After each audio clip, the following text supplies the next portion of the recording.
Oh, hey, no. Don't leave. Don't leave. I know it's scary. The title really, especially if you're somebody who believes this. Just be patient. And look, I'm not going to hurt you. I promise. We're not going to hurt you. But I really want you guys to stay tuned because is Daniel really a forgery? I mean, this is a huge, huge question. Before we get into this, I was reading Dr. Richard Carrier's book, and you really should go down in the description and get this thing. But don't go anywhere. Don't go anywhere because Jonathan Sheffield created an intro. And if you don't know who he is, I'll show you his YouTube channel in just a second. But I've been up to some things. Let's just put it this way. The gods are really interested in myth vision. So if you don't believe me, take a look.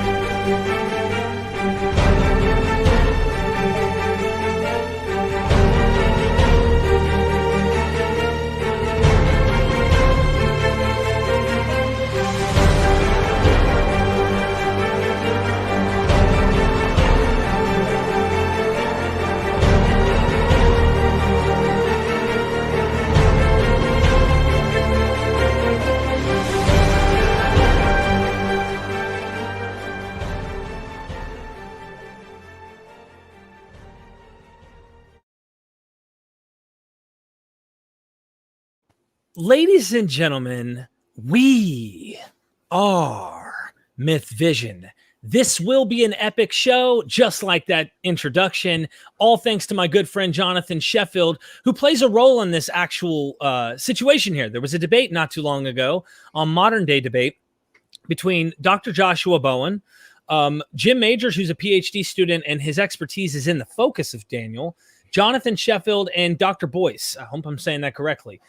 Ladies and gentlemen, let's go ahead, and I'm not going to wait any longer. We have Dr. Richard Carrier joining us today. What is happening? Hey, I'm enjoying warm springtime weather up on the mountain today. So awesome. Well, you hurt my feelings with that article. Actually, you hurt my feelings from 9 years ago. No longer do my feelings get hurt over this subject matter. I'm just teasing. So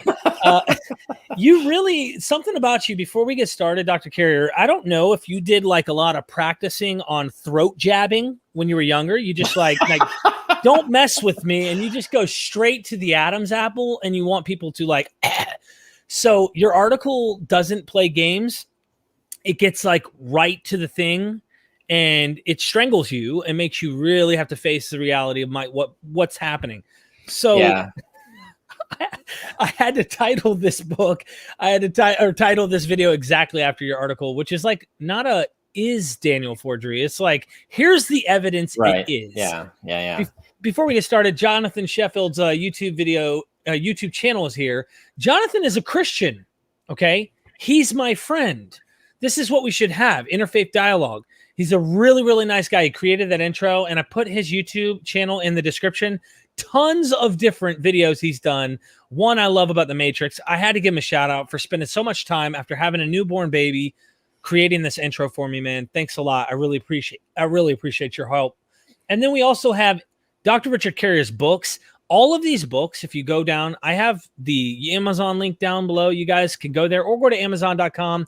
You can go to his website. All of that's in the description. You can find his books. It's a must get. And then the most recent that I was looking at, Jesus from Outer Space. So that one's going to be a lot less time to consume than his On the Historicity.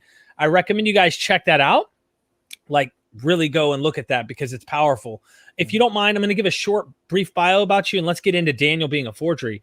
Dr. Richard Carrier is the author of Sense and Goodness Without God, On the Historicity of Jesus, The Scientist in the Early Roman Empire, and many other books, including Jesus from Outer Space, of course, chapters and articles. With a PhD in ancient history from Columbia University, he specializes in the modern philosophy of naturalism, the origins of Christianity, and the intellectual history of Greece and Rome. For more about him and his work, visit www.richardcarrier.info. www.richardcarrier.info in the description right now. Go support him, join his Patreon, help him out, because that's how he makes a living. It's how he survives. And I've actually, had you do projects. You know, I Yeah. hired you to do projects. So Right. Yeah. And that's what I do. I actually do contract work. So you're not my only client. So yeah,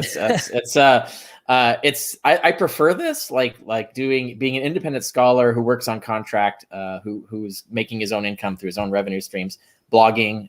So Patreon is a major supporter of my life and work now. So I prefer that because it gives me total freedom. I don't have to kowtow to any academic committees or whatever, and limiting what I can and can't talk about, and what I can and can't say. So, or time even. I find like professorships just hog all of your time with useless committee work and tons of other things. I have a lot more time to actually focus on the work. Less politics. Right. Less politics as well. Yeah. Yeah. So but yes, that the result is that I cobble together an income through various sources, and one of them is contract work, do research and things for people. So, and awesome. I'm always glad for getting work from you or anyone else. So, yeah. So if anyone's interested, you guys go down there. You could find a way to contact him, of course, checking out his blog, stuff like that. Yesterday, I was interviewing Dr. Goodacre, and he had nothing but good things to say about you, by the way. And I mean that with sincerity. I'm not just saying that. It was really wonderful. He cites you in an upcoming work as his first footnote, he said. And he was shocked to find that you were the guy who actually said this. He's like, I thought nobody out there had ever seen this. And he goes, this guy, Richard Carrier, has an eye. So the mainstream is obviously looking and going, you know what? And I like him because he respects where good scholarship is. He admits it and he points that out. Dr. Carrier, look, Daniel is a heated area. Christians rely on it. Jews rely on it. It's an extremely religious, I like to call, it's like an elbow. It's the elbow in this whole thing. And without it, you have a problem in many directions that you had, like Orthodox Judaism as well as Christianity. Many groups that I was part of as well hinge on this. Well, the prophecy was fulfilled in the first century. But anyway, Dr. Carrier, take us into why is this important if Daniel's a forgery, and then we'll delve into this further. You froze up. There you are. Did you catch me? Yeah, I'm waiting to see if yeah, okay. So he's freezing up, ladies and gentlemen. Oh, silly mountain internet again. Yes, so why is Daniel a forgery? What is the significance of it? He disappeared. Hold on. He'll be back. Please be patient. Hit that like button if you guys are tuning in right now. He is in the mountains in California. And so, look, there he is. There he is. Yeah. All right. Internet is dodgy. Yeah. Internet is unreliable up here. But anyway, where I was, so Christianity is very much founded on Daniel and the Book of Enoch. People forget like how much the Book of Enoch is a foundational scripture for Christianity, because that scripture wasn't preserved in what we now call the Old Testament. So people forget that was actually an important one. But Daniel's another really important one, and that did get into the Old Testament, the later Old Testament that so declared, because it claims, or Christians claimed that it would predict the Messiah, their Messiah. You know, they think they see Jesus in Daniel 9.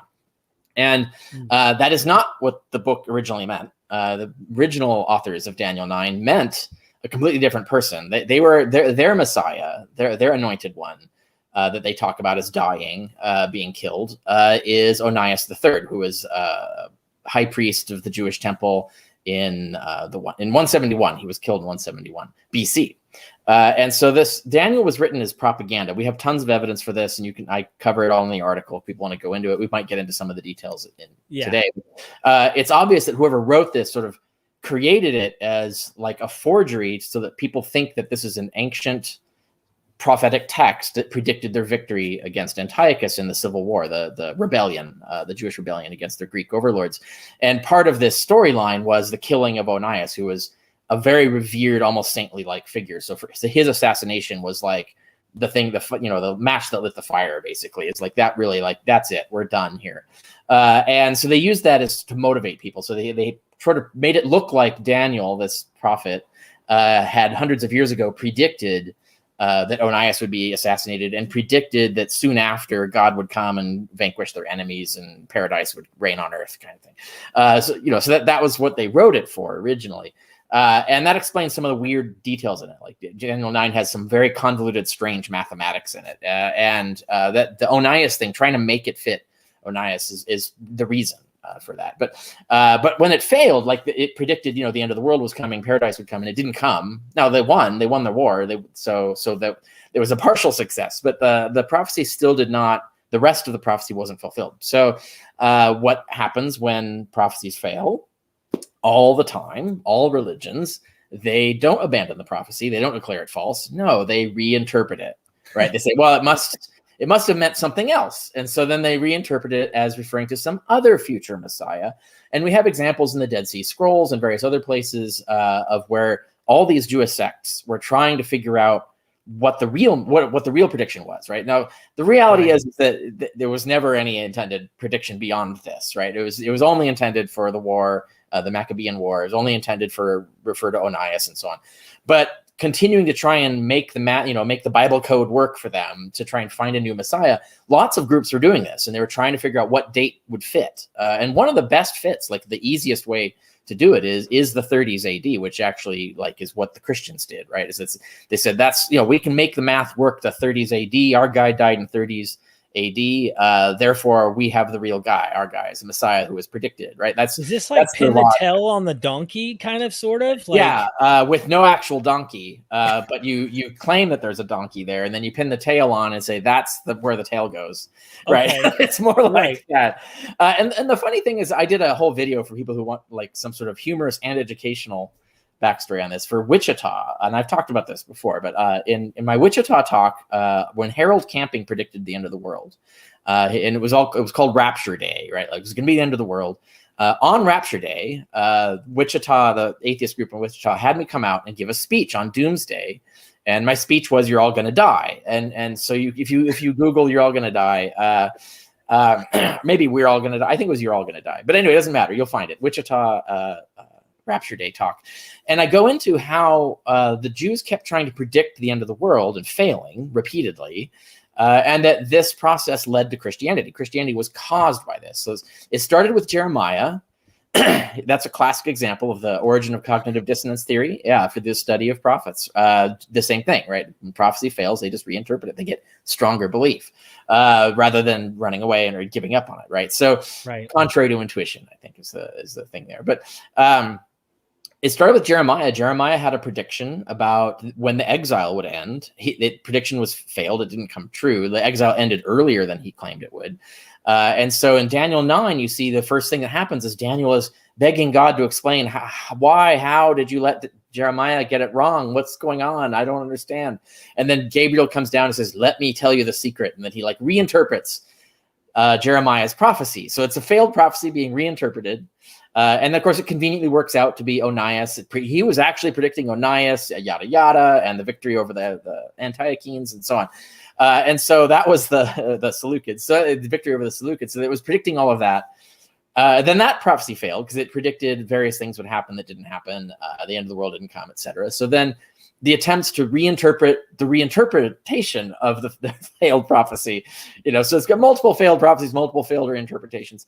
That eventually ended up creating Christianity. So Christianity is actually a product of, it's another attempt to fix a broken, failed prophecy. And so that's why Daniel is really important. They need that to be true, because if Daniel's a forgery, then the whole basis originally for Christianity kind of goes away. And it also creates the problem that if you're admitting that Christianity was started by a forgery, and if you're admitting that Christians revere a book that has forgeries in it, that undermines the whole religion, because it's, well, what else is unreliable? What else is fallible? What else is a human creation in this?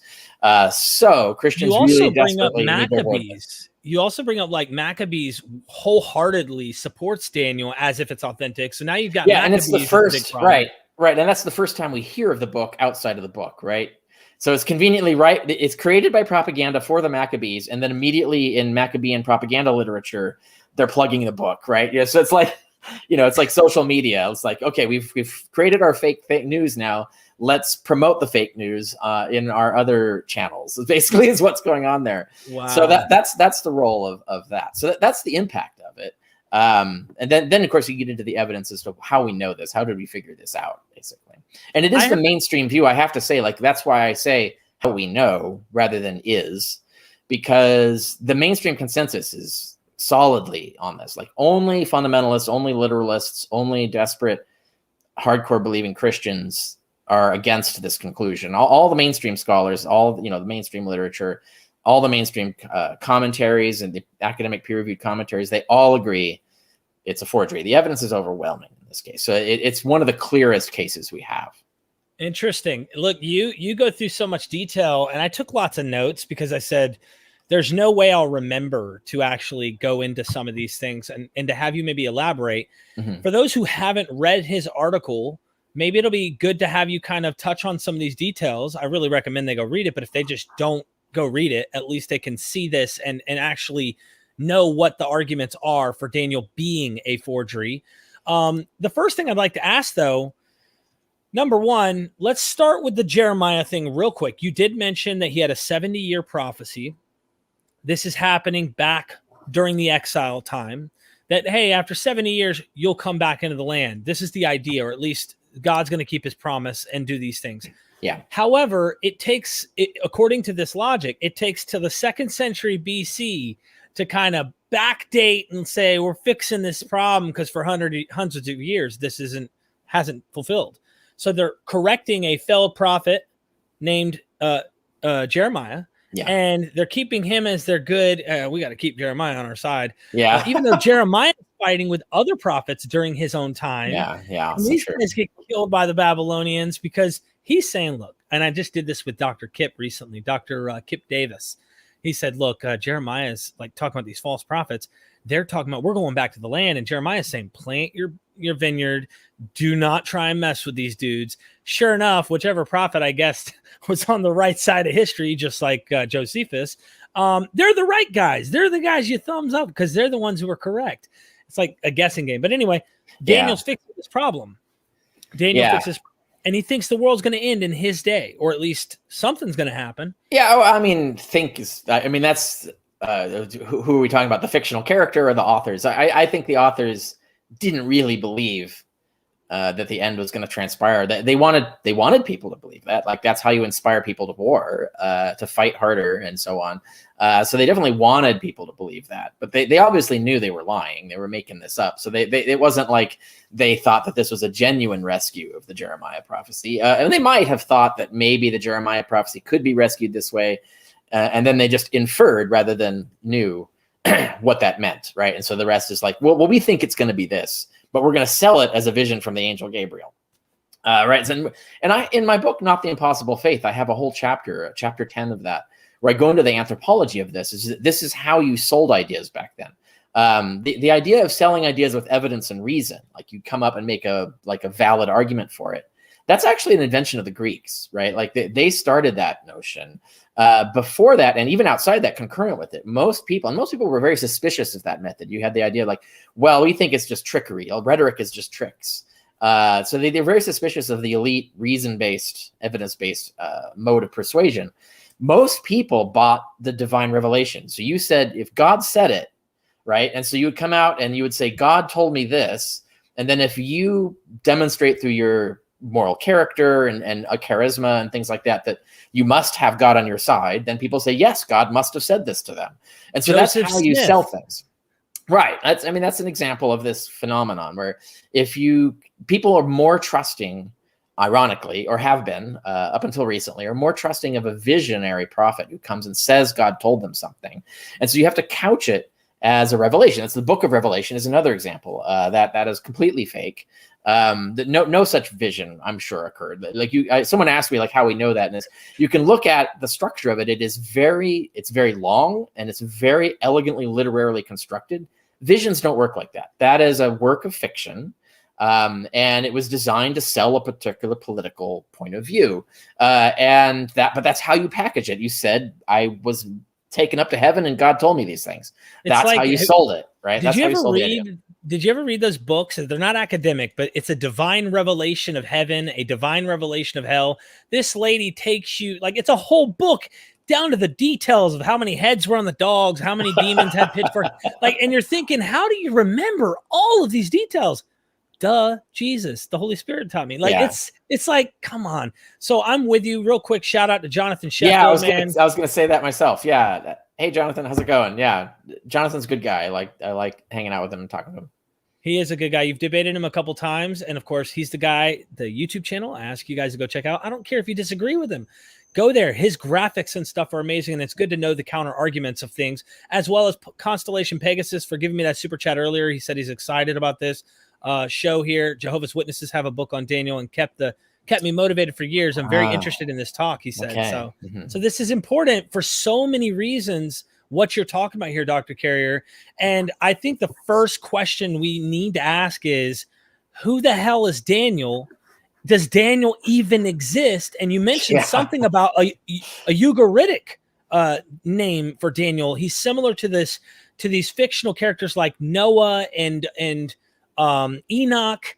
Yeah. Is he someone found in the Mesopotamian literature as well? Like, yeah, what is that? I mean, so basically, yeah, in the same way Noah is, right? So most people are more familiar with Noah as a character who's a ripoff of Babylonian, Sumerian heroes. So the whole flood myth, right, is just right out of Gilgamesh and other related flood myths. It is an adaptation of it. And so Noah is just a reiteration of previous mythical heroes who did the same thing Noah does in the story, right? So that this is definitely a pre-Israelite thing, that the Israelites just created their own version of the myth, right? So that's people are usually more familiar with that story. They're usually less familiar with the fact that Job is clearly has a precedent in Jobab, which is another pre-Israelite. And notably in Job, the book of Job, Job is not depicted as an Israelite. He is a foreigner. And in fact, is a foreigner of the roughly the same culture and cultural region as Jobab that he's based on. So that's a fictional mythical character, right? And then there's Daniel, and Daniel is a similar kind of like a clever, wise guy, a judge. Wise guy, not wise guy, and a good judge of people and things like that. So for Daniel to be ported into the Jewish pantheon, essentially the Jewish mythology, is another example of, it's just like what happened with Noah, just like what happened with Job, right? So, and when Ezekiel is the first one to reference Daniel, and he lists three men as the great wise men of yore, and he lists Daniel, Noah, and Job, and so that's a dead giveaway. These are all foreigners. They're all sort of mythical heroes. They exist in a mythical time. They're not historical persons. And Ezekiel knows nothing about this Daniel being a contemporary of his. He knows nothing about him being Jewish, knows nothing about him being a prophet. So the earliest reference to Daniel is of the foreigner, basically. So when there are probably lots of stories circulating around this mythic hero, the same way there was for Utnapishtim and the other pre-Noah characters, right? That get changed and evolved and attached to the Israelite version of it. So there may have been myths developed over time, over hundreds of years, after Ezekiel, attaching more like co-opting as a Jewish hero, attaching stories to him, or picking up the old stories from the other culture and then Judaizing them and so on. That's possible. We don't know, because there's no like continuous record to show us what was going on in these hundreds of years. But ultimately, yes, I lead with this. I only do one paragraph on it, and then I don't bring it up again, or at least except by reference, because I don't think this is the key argument. Like this isn't the reason we conclude Daniel is a forgery. But it is a piece of evidence that we need to take into consideration, that you're being a little gullible and trusting that there even was a Daniel. Right. So it is important to look at this history, because we have the precedents of a lot of the Old Testament is really just rewrites of pre-Israelite religious cultural myths and stuff. And so Daniel's appears to be a part of that tradition, although it's a later addition to it. I think the Prince of Persia was literally just trying to fight us right now with your internet connection, but Gabriel won Snap out. it.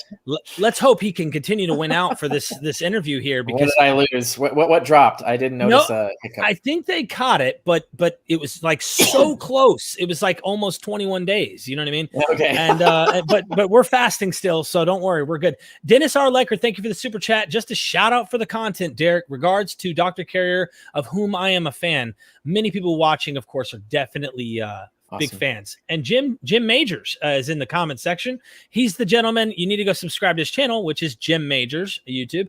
And he's a PhD student on this specific topic. So he knows a thing or two.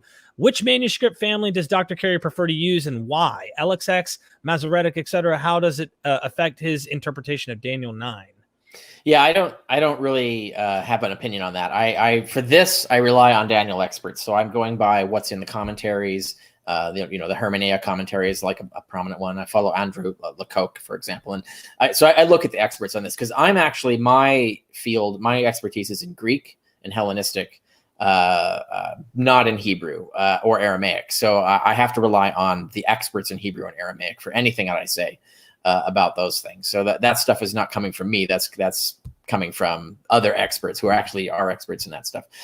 So I don't rely necessarily on any particular manuscript family. I look at what reconstruction amongst all of them are the scholars relying on, or if there's a dispute, then I either don't use it or I mention the dispute if that's the case, right? As to which manuscript to count on and so on.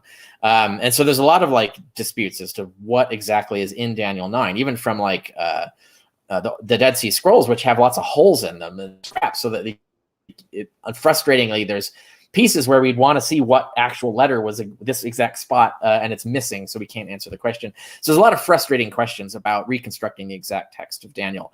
What I do is I just rely on the broad strokes and what we can reconstruct reliably, and not rely on things that are uncertain, essentially.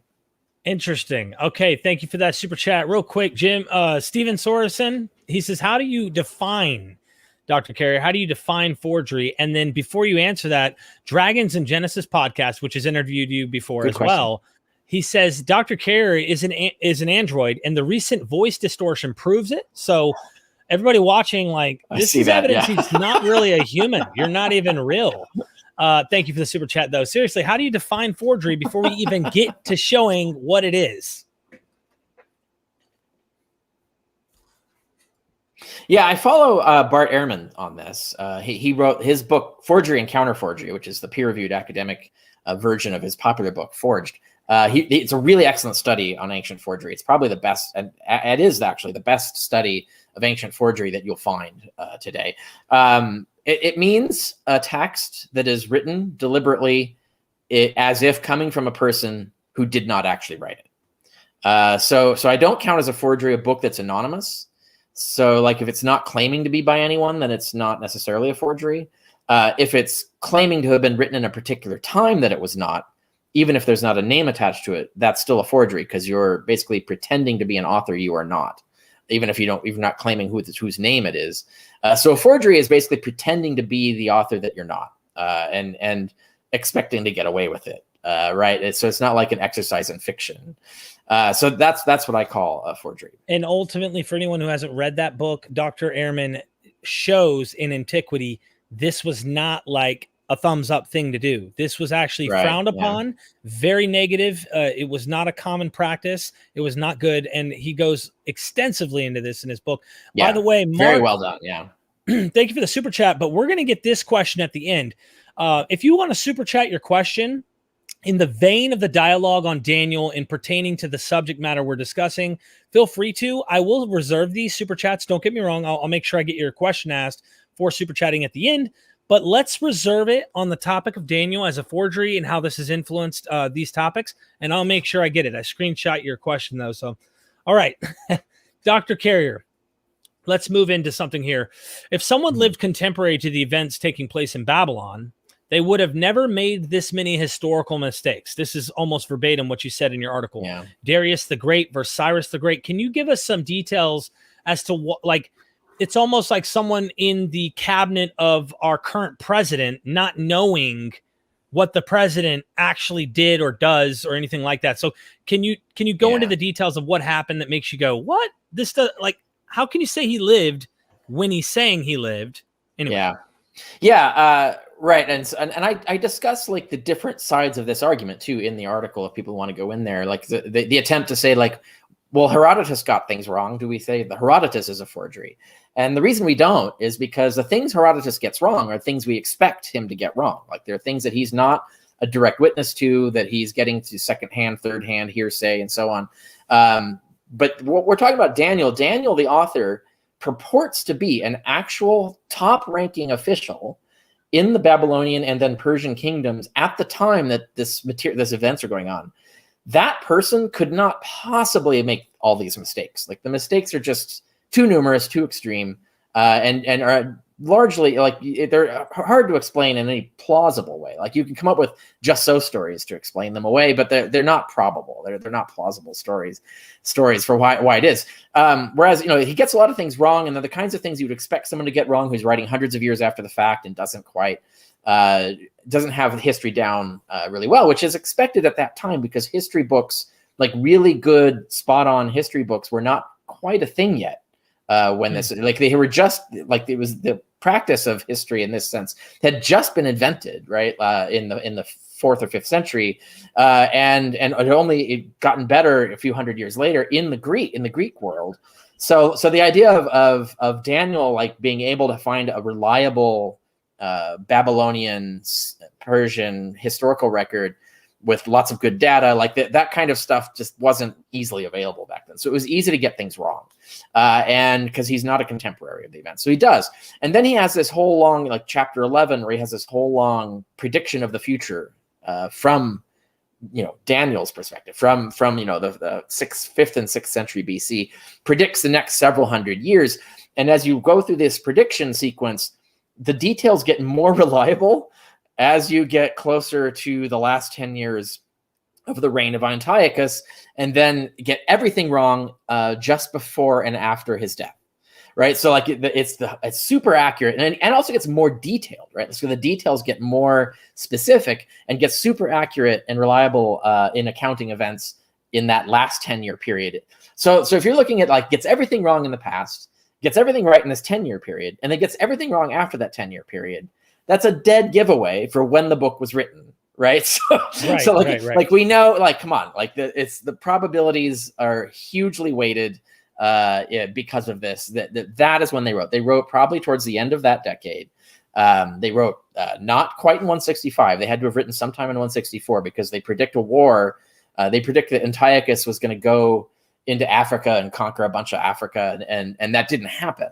So the last part of Antiochus's life went differently than they predicted it would go, because they did not foresee a particular historical event, which is that Antiochus probably would have conquered a lot of Africa, except Rome did not want that to happen. And basically, so the Romans sent an ambassador that basically told him, like, yeah, if you do that, we're coming after you. Like that's you're done, basically. You're cooked. So here's the line: you do not cross this.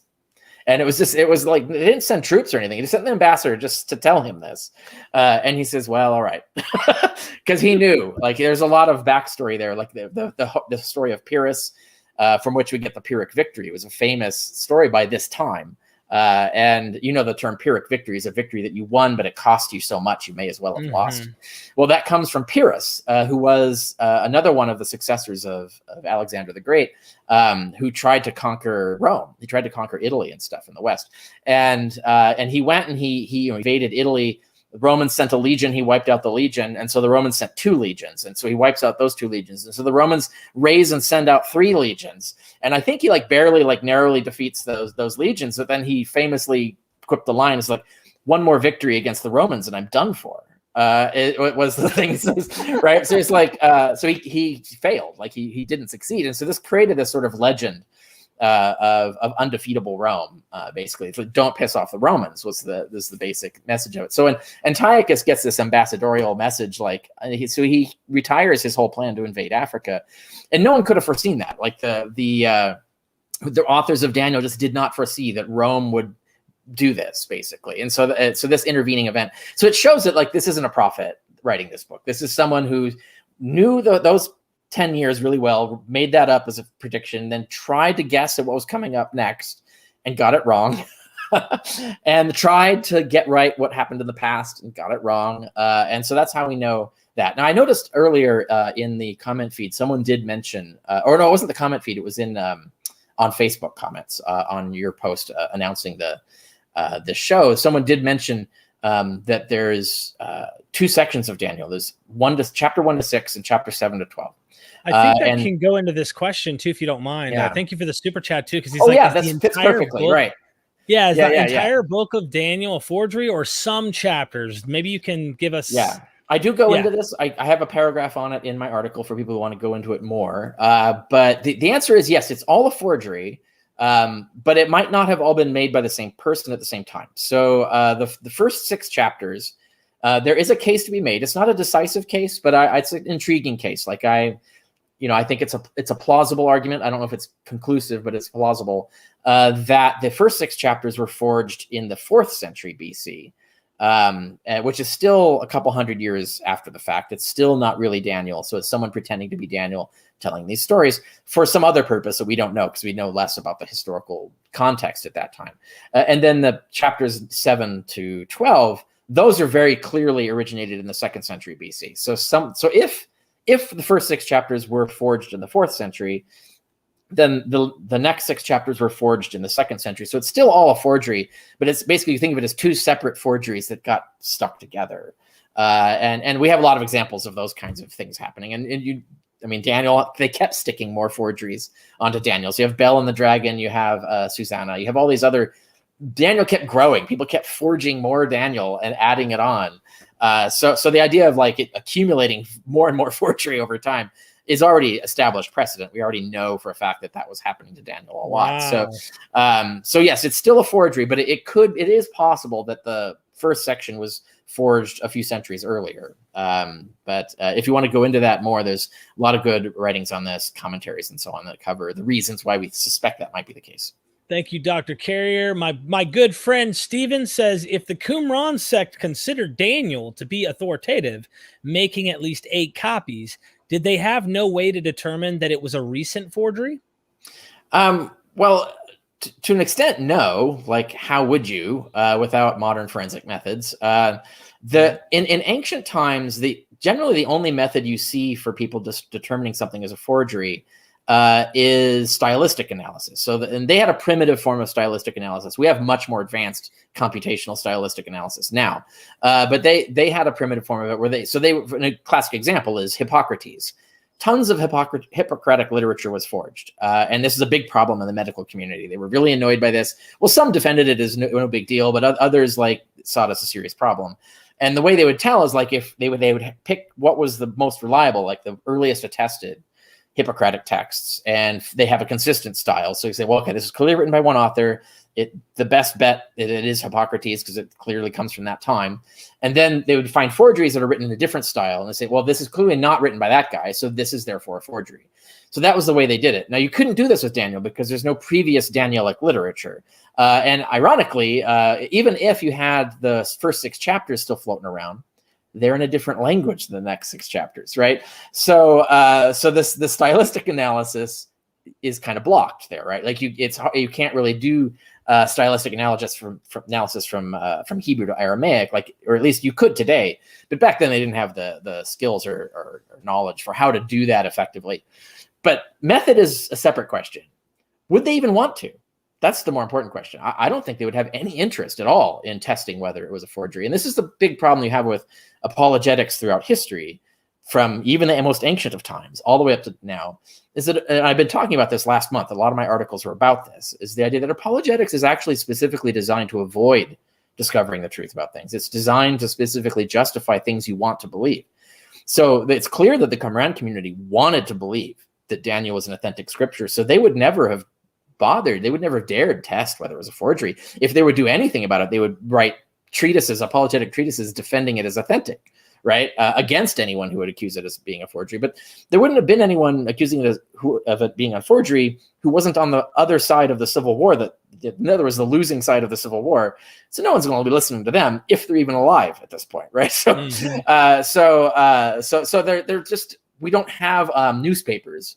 We don't have letters to the editor of this battle over the authenticity of Daniel at the time of the publication. We don't get to hear the conversations. We don't get to hear what people in are light saying of the fact that it's trying to give an optimistic look for their people. It's like me and you hearing really good news about us in a very bad situation, and we're gonna, you know what, this is a fake news. Like, you want to believe it. It's more like the fake news that comes out of OAN or Fox now, right? Like people just believe it like gospel, even though it's actually a lot of it's bogus, because they want to believe it. It's important for them that it be true. And Daniel was a crucial text legitimizing the Maccabean and Hasmonean reign. So the Jewish elite, priesthood and political elite, definitely backed its authenticity because they needed to. Their legitimacy rested on it being an authentic document. So it had the full backing of the elite, including the most, would have had the backing of the most prestigious priests and so on. So yeah, it would be very unlikely to find a sect who was still around after that war that would be against the authenticity of Daniel. So the question is about the Dead Sea Scroll sect. Like, clearly they bought this as authentic, and they would have had no interest in trying to find out if it wasn't. Like, it would not have even occurred to them as a thing to admit to or look into. I think this is so interesting. Real quick, Dragons in Genesis is asking, you have any recommendation on books and articles to help us understand Daniel? Something yes. I cite many, in fact, the best ones in my article itself, and with links sometimes. So right early on, I talk about which commentaries are the best ones. The Hermeneia commentary, I think, is a really good one if you can get a hold of it. I think the Hermeneia commentaries tend to be expensive, but when public libraries open up again, you can usually get them through interlibrary loan if they don't already have a Hermeneia set. And I recommend to people, like, if you just in general, like, there are often, if you find a seminary that you can get to, now pandemic may have changed everything, but normally, and possibly in future when things return to normal, seminaries often have open libraries. Like, anybody can come in and use their library. You can't check things out necessarily. They're research libraries, so you have to leave things there. But I used seminaries all over the country to do work on this. So, like, they'll have all the commentaries, right? Both bogus and the best, right? So all kinds of stuff. So good journal collections in religious studies and in Christian apologetics and so on. So seminaries are a thing to look at.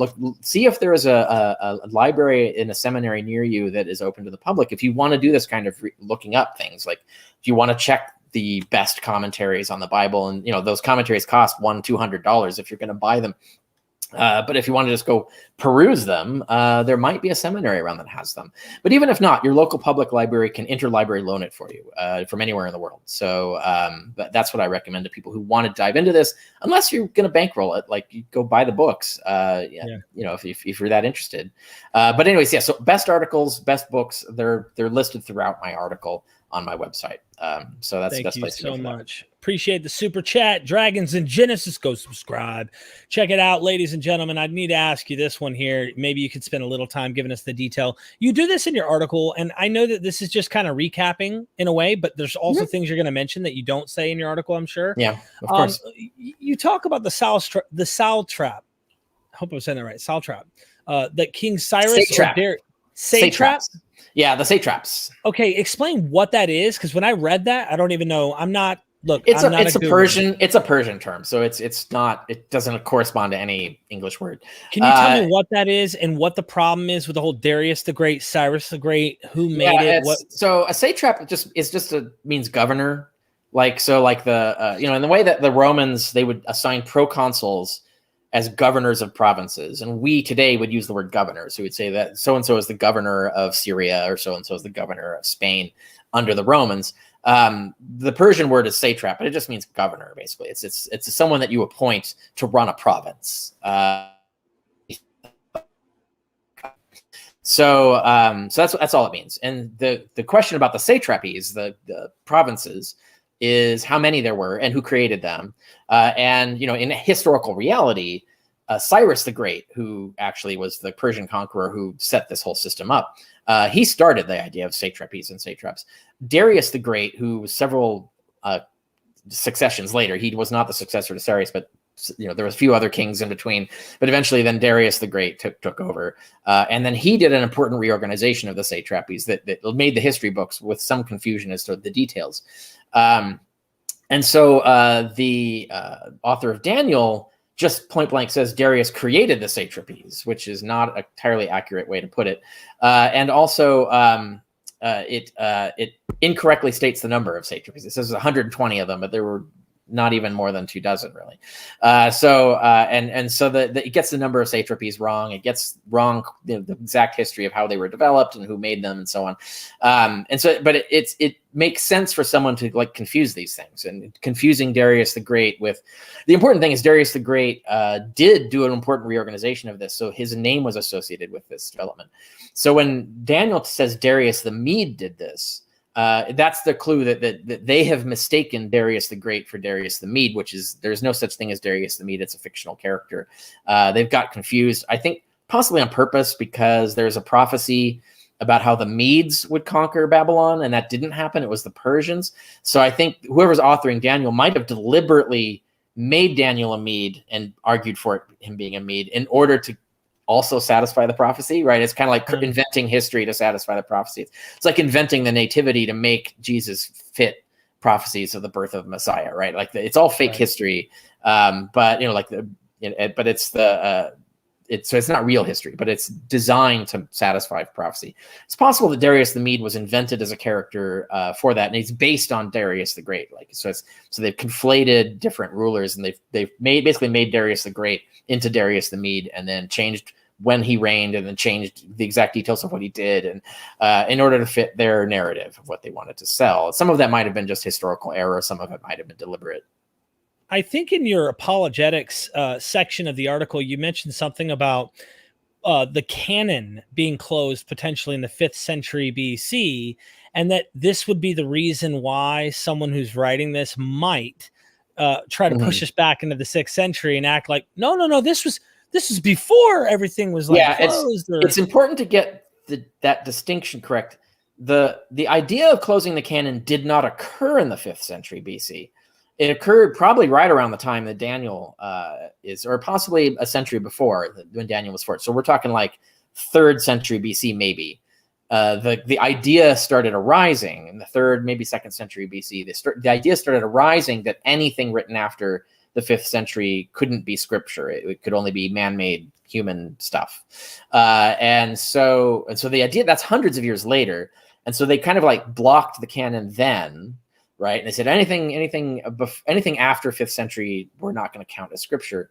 Now, there was no official decision. This wasn't like something someone just said.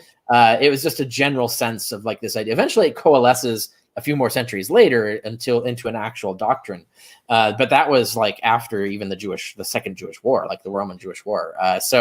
But the idea was floating around the time of Daniel. So the idea was there that anything that claimed to have been written after the 5th century would be suspect, right? So in that atmosphere, yes, of course, you're going to create a document that purports to be written in the 6th century or 5th century to be conveniently meet the deadline.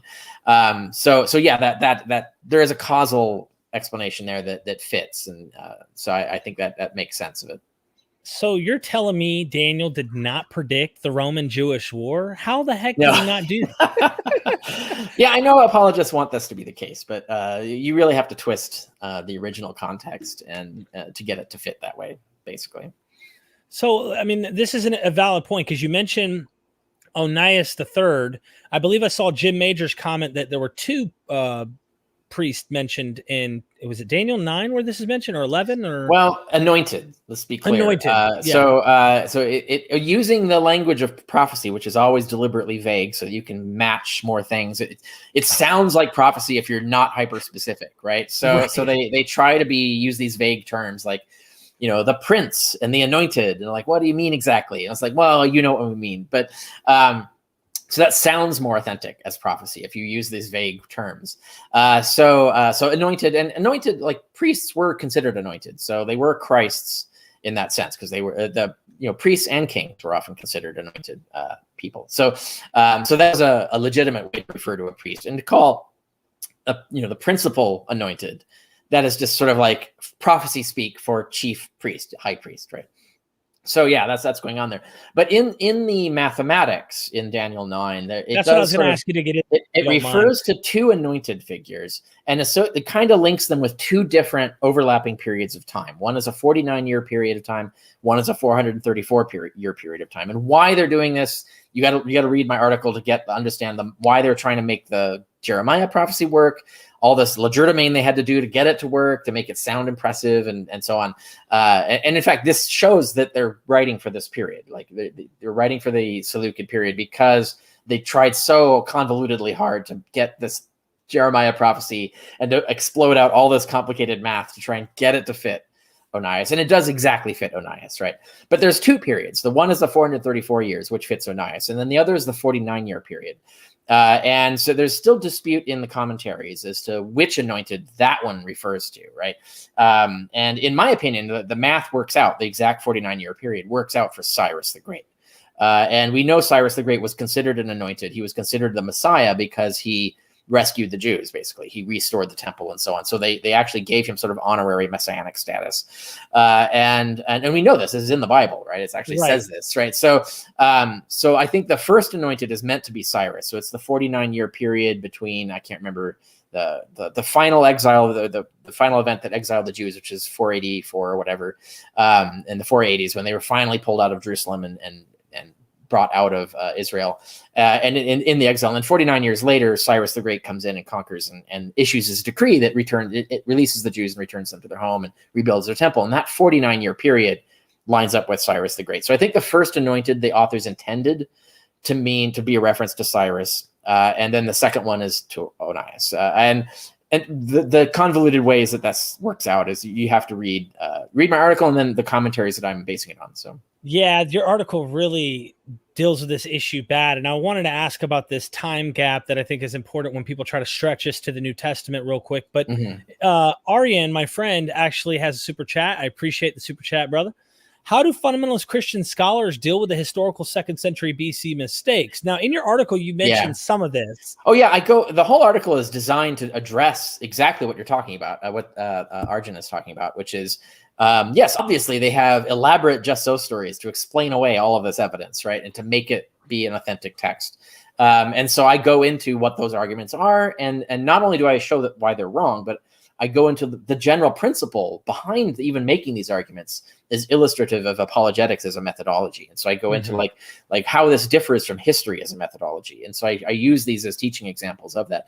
But I go into all of the main arguments that they try to pull. I mean, there's a variety. There's a whole ton of them. Like trying to get Darius the Mede to be someone else, right? For like they find another actual historical figure and say, well, that was Darius the Mede, and Daniel's talking about that guy. And like it doesn't really fit, doesn't really work. But it's what they try. And there's other things like they say, like really Nabonidus. Am I saying that right? I don't Babylonian here. I don't speak Babylonian, but Nabonidus was the father of Belshazzar. Belshazzar was just the regent for the actual king of Nabonidus. And so Daniel, the author of Daniel, doesn't know about Nabonidus, and he thinks Belshazzar was the king, and he also thinks Belshazzar was the son of someone else. Like gets these details wrong, and so fundamentalists will go in and try to come up with just so stories such that this could still be true, right? Like, so there's various excuses and ways that they try to get it to go and work out that way. And so if you want to see what those arguments are, and I even link to some of them, so you can actually go read the original apologetics themselves and not just take my word for it in my article. So you can go through detail by detail if you're interested in those things. But what I show in there is that none of them are historical logic. Like at no point do they actually argue like a historian. They're trying to rationalize a preconceived conclusion. And then coming up with just so stories to explain all the evidence without presenting any evidence that those just so stories are true or even probable. And that's the difference between apologetics and history. And that's I use the article to explain. I think it's useful for people to like see that distinction, so you can start seeing it in other arguments and other places for other things. Thank you, Dr. Carrier. There's so much more we can add to that about just this idea of cognitive dissonance, because I know I've experienced it before. So Steven's back at that $6.66. I appreciate it. Since yeah, I love it. Since Christians connected Onias III to Christ, Daniel 9, might they have also connected Michael's rising, Daniel 12, with Christ's resurrection? This is an interesting question. So I think yes. Do I, at this moment, as I speak now, do I think I can prove it? No. So it is a suspicion that I have. And you know, the Jehovah's Witnesses actually do say this, right? They say that Michael is Jesus, like they've made that equation. But when I look at the text of Daniel, I think the authors of Daniel are making that equation. I think they're saying that the Messiah is, well, like they list three anointed. There are three princes, basically. You know, one is the Cyrus, one is Onias, and then the one that comes to enact everything, the end of the world is Michael. But the way it's written, it sounds like there's an overlap between the last two anointed. So they're meant to be the same person. So like Michael is the return of Onias or something. I don't know. But when the Christians reinterpreted this, I do suspect the Christians thought that Daniel was saying that Michael and Jesus Christ are the same. And I have a footnote on the historicity of Jesus where I lay out why I suspect this, but it's only in a footnote. I never rely on it as an argument.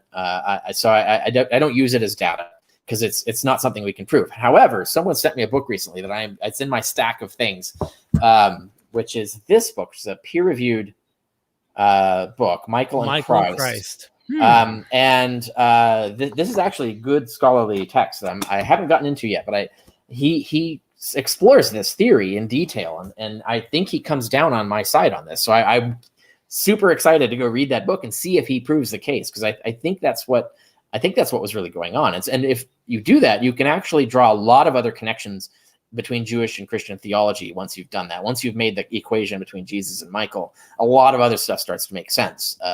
And we know there were these esoteric teachings. So we know, like Ignatius talks about, there's some sort of complex angelology that's part of the secret mystery teachings of Christianity that he can't go into. Like he mentions it. There's a lot of other these kinds of parallels, these sort of secret teachings. And even before this, Judaism had this idea that the supreme archangel of archangels, who was the high priest of God's temple, is called the angel of many names, right? So so even they're admitting that there's this angel is represented in their literature under many different names. So they're starting to pile these angels together and equate them as one angel. And that happens to be the same angel that Paul is equating Jesus with in the epistles. And that's demonstrably true. I show that on the historicity of Jesus. That doesn't tie directly to Michael, but there is a root from there to Michael, because the angel of angels that Paul is linking Jesus to was also the high priest of God's celestial temple, the real temple, the true one in the seventh heaven. Michael in tradition is the high priest of God's celestial in some Jewish traditions around the same time. So you can draw the lines, right? So I think there's something there. I just, at this point, I haven't seen a proof of it, but it is a plausible theory. That's the same. So real quick, I think this is a comment, but maybe we can address this after we're done with the Daniel focus. And thank you for the super chat too. Notice it's 616. I was just going to say, someone is a real trivia hound there. Someone is the variant reading there, right? Most common objection I get to forgeries in the New Testament Gospels being anonymous, Jesus not existing, is the people back then had no doubt about these things. So thank you for the super chat, my friend. That's always a strange argument. It's like saying you go to a gullible person who just believes all kinds of crazy stuff, and then you ask them, why do you believe this stuff? And they say, because those gullible people over there believe it. That's not a good argument. Well, because my ancestors believed it. People, but believers had motivated reasoning. They believed things because they wanted to believe them, not because of evidence-based reasoning. That hadn't even been invented really until the Greeks started doing it. And the Christians and Jews are very suspicious of it as a methodology. Like it only sort of filtered into Christianity over time. Like it wasn't an original doctrine. In fact, they're very hostile to evidence-based reasoning. I have a whole chapter on this in The Scientist in the Early Roman Empire, which is my book on ancient That science book, for people who are dude, interested that in book that. was so much. Oh my gosh, that book was so much on Audible. It is a wow. thorough book. Yes, it's very thorough. But I have a whole section in there on the anti-intellectualism of the early Christian movement. And that it softened over time, but originally, like, they were very, very antithetical to what we would call critical thinking and evidence-based reasoning. They saw it as more demonic, as something untrustworthy. Wow. Like, how dare you question? Right, is the attitude. So when people Who are like you, back oh then man, to answer believe back to these, God? Right? yeah, people who believe these things, they believe them because they want to, not necessarily because there was good evidence to believe them.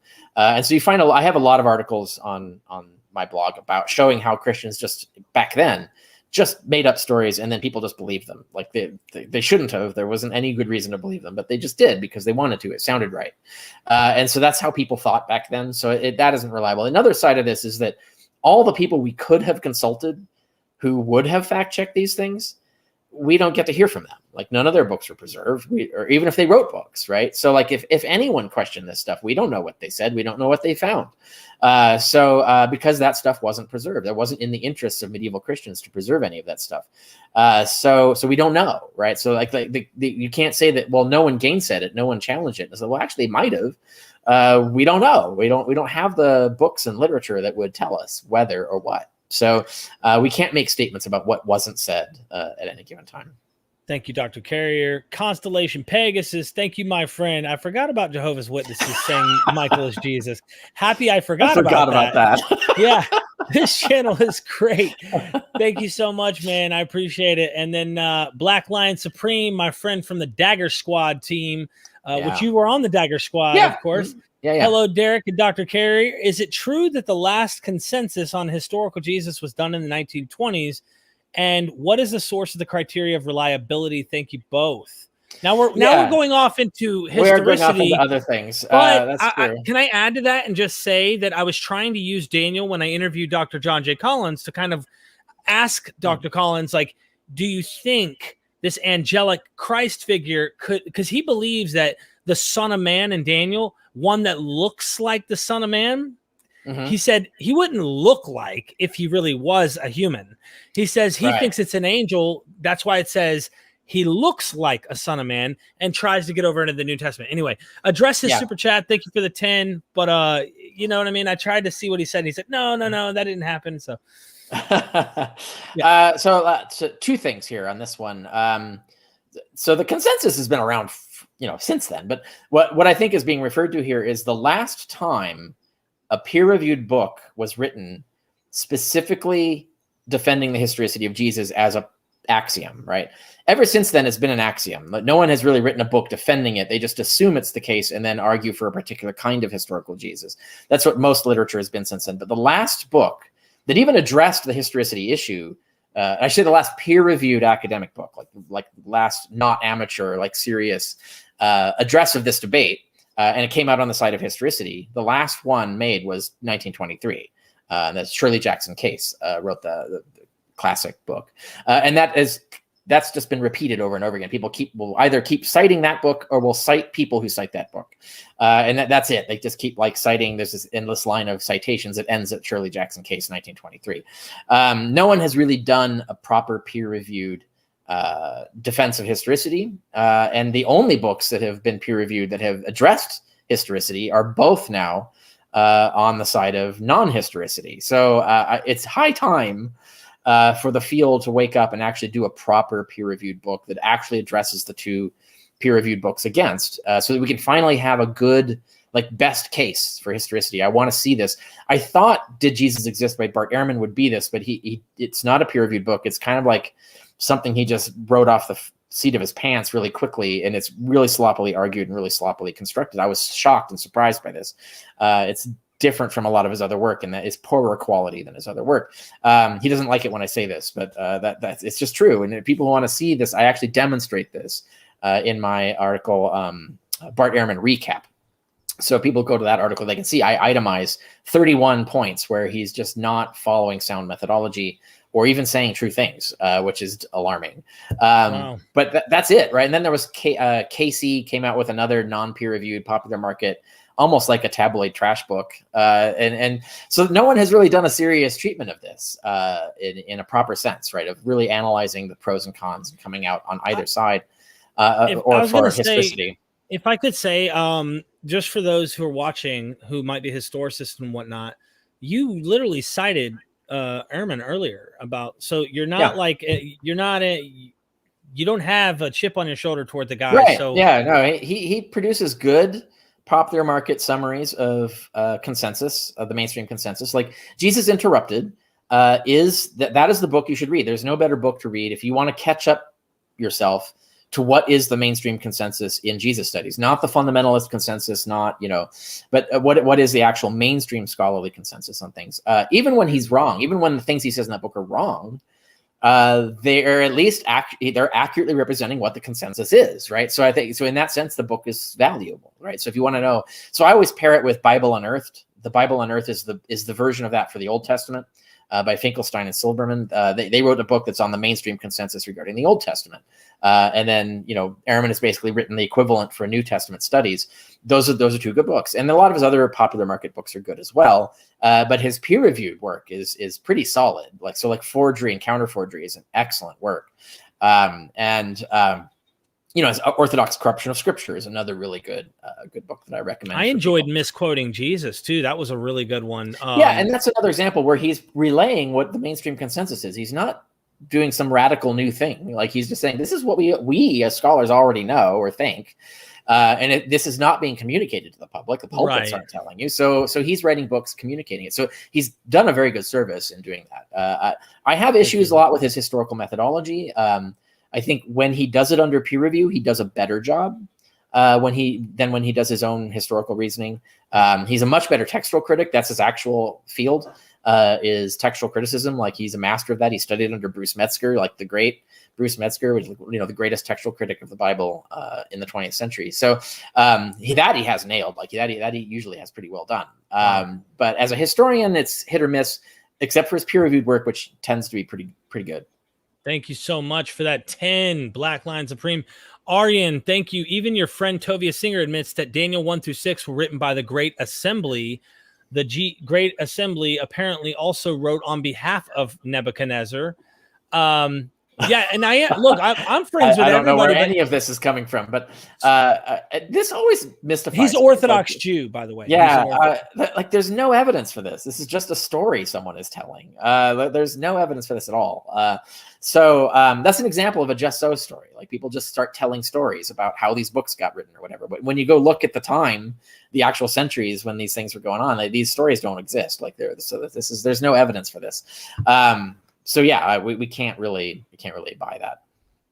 Thank you, Dr. Carrier. Thank you, Aryan. Thank you so much. I hope I'm pronouncing your name with that J there. I'm not trying to say Arjan anymore. David Stevens says, Carrier is Jesus made flesh. You rock, Carrier. All right, that's an exaggeration. Let's not get too crazy here. Yeah, well, I appreciate. Thank you so much for the super chat, David. Throwing a whole 50 at me. Nice. Appreciate it, man. Do I need to take a clothing article off? I mean, what's up?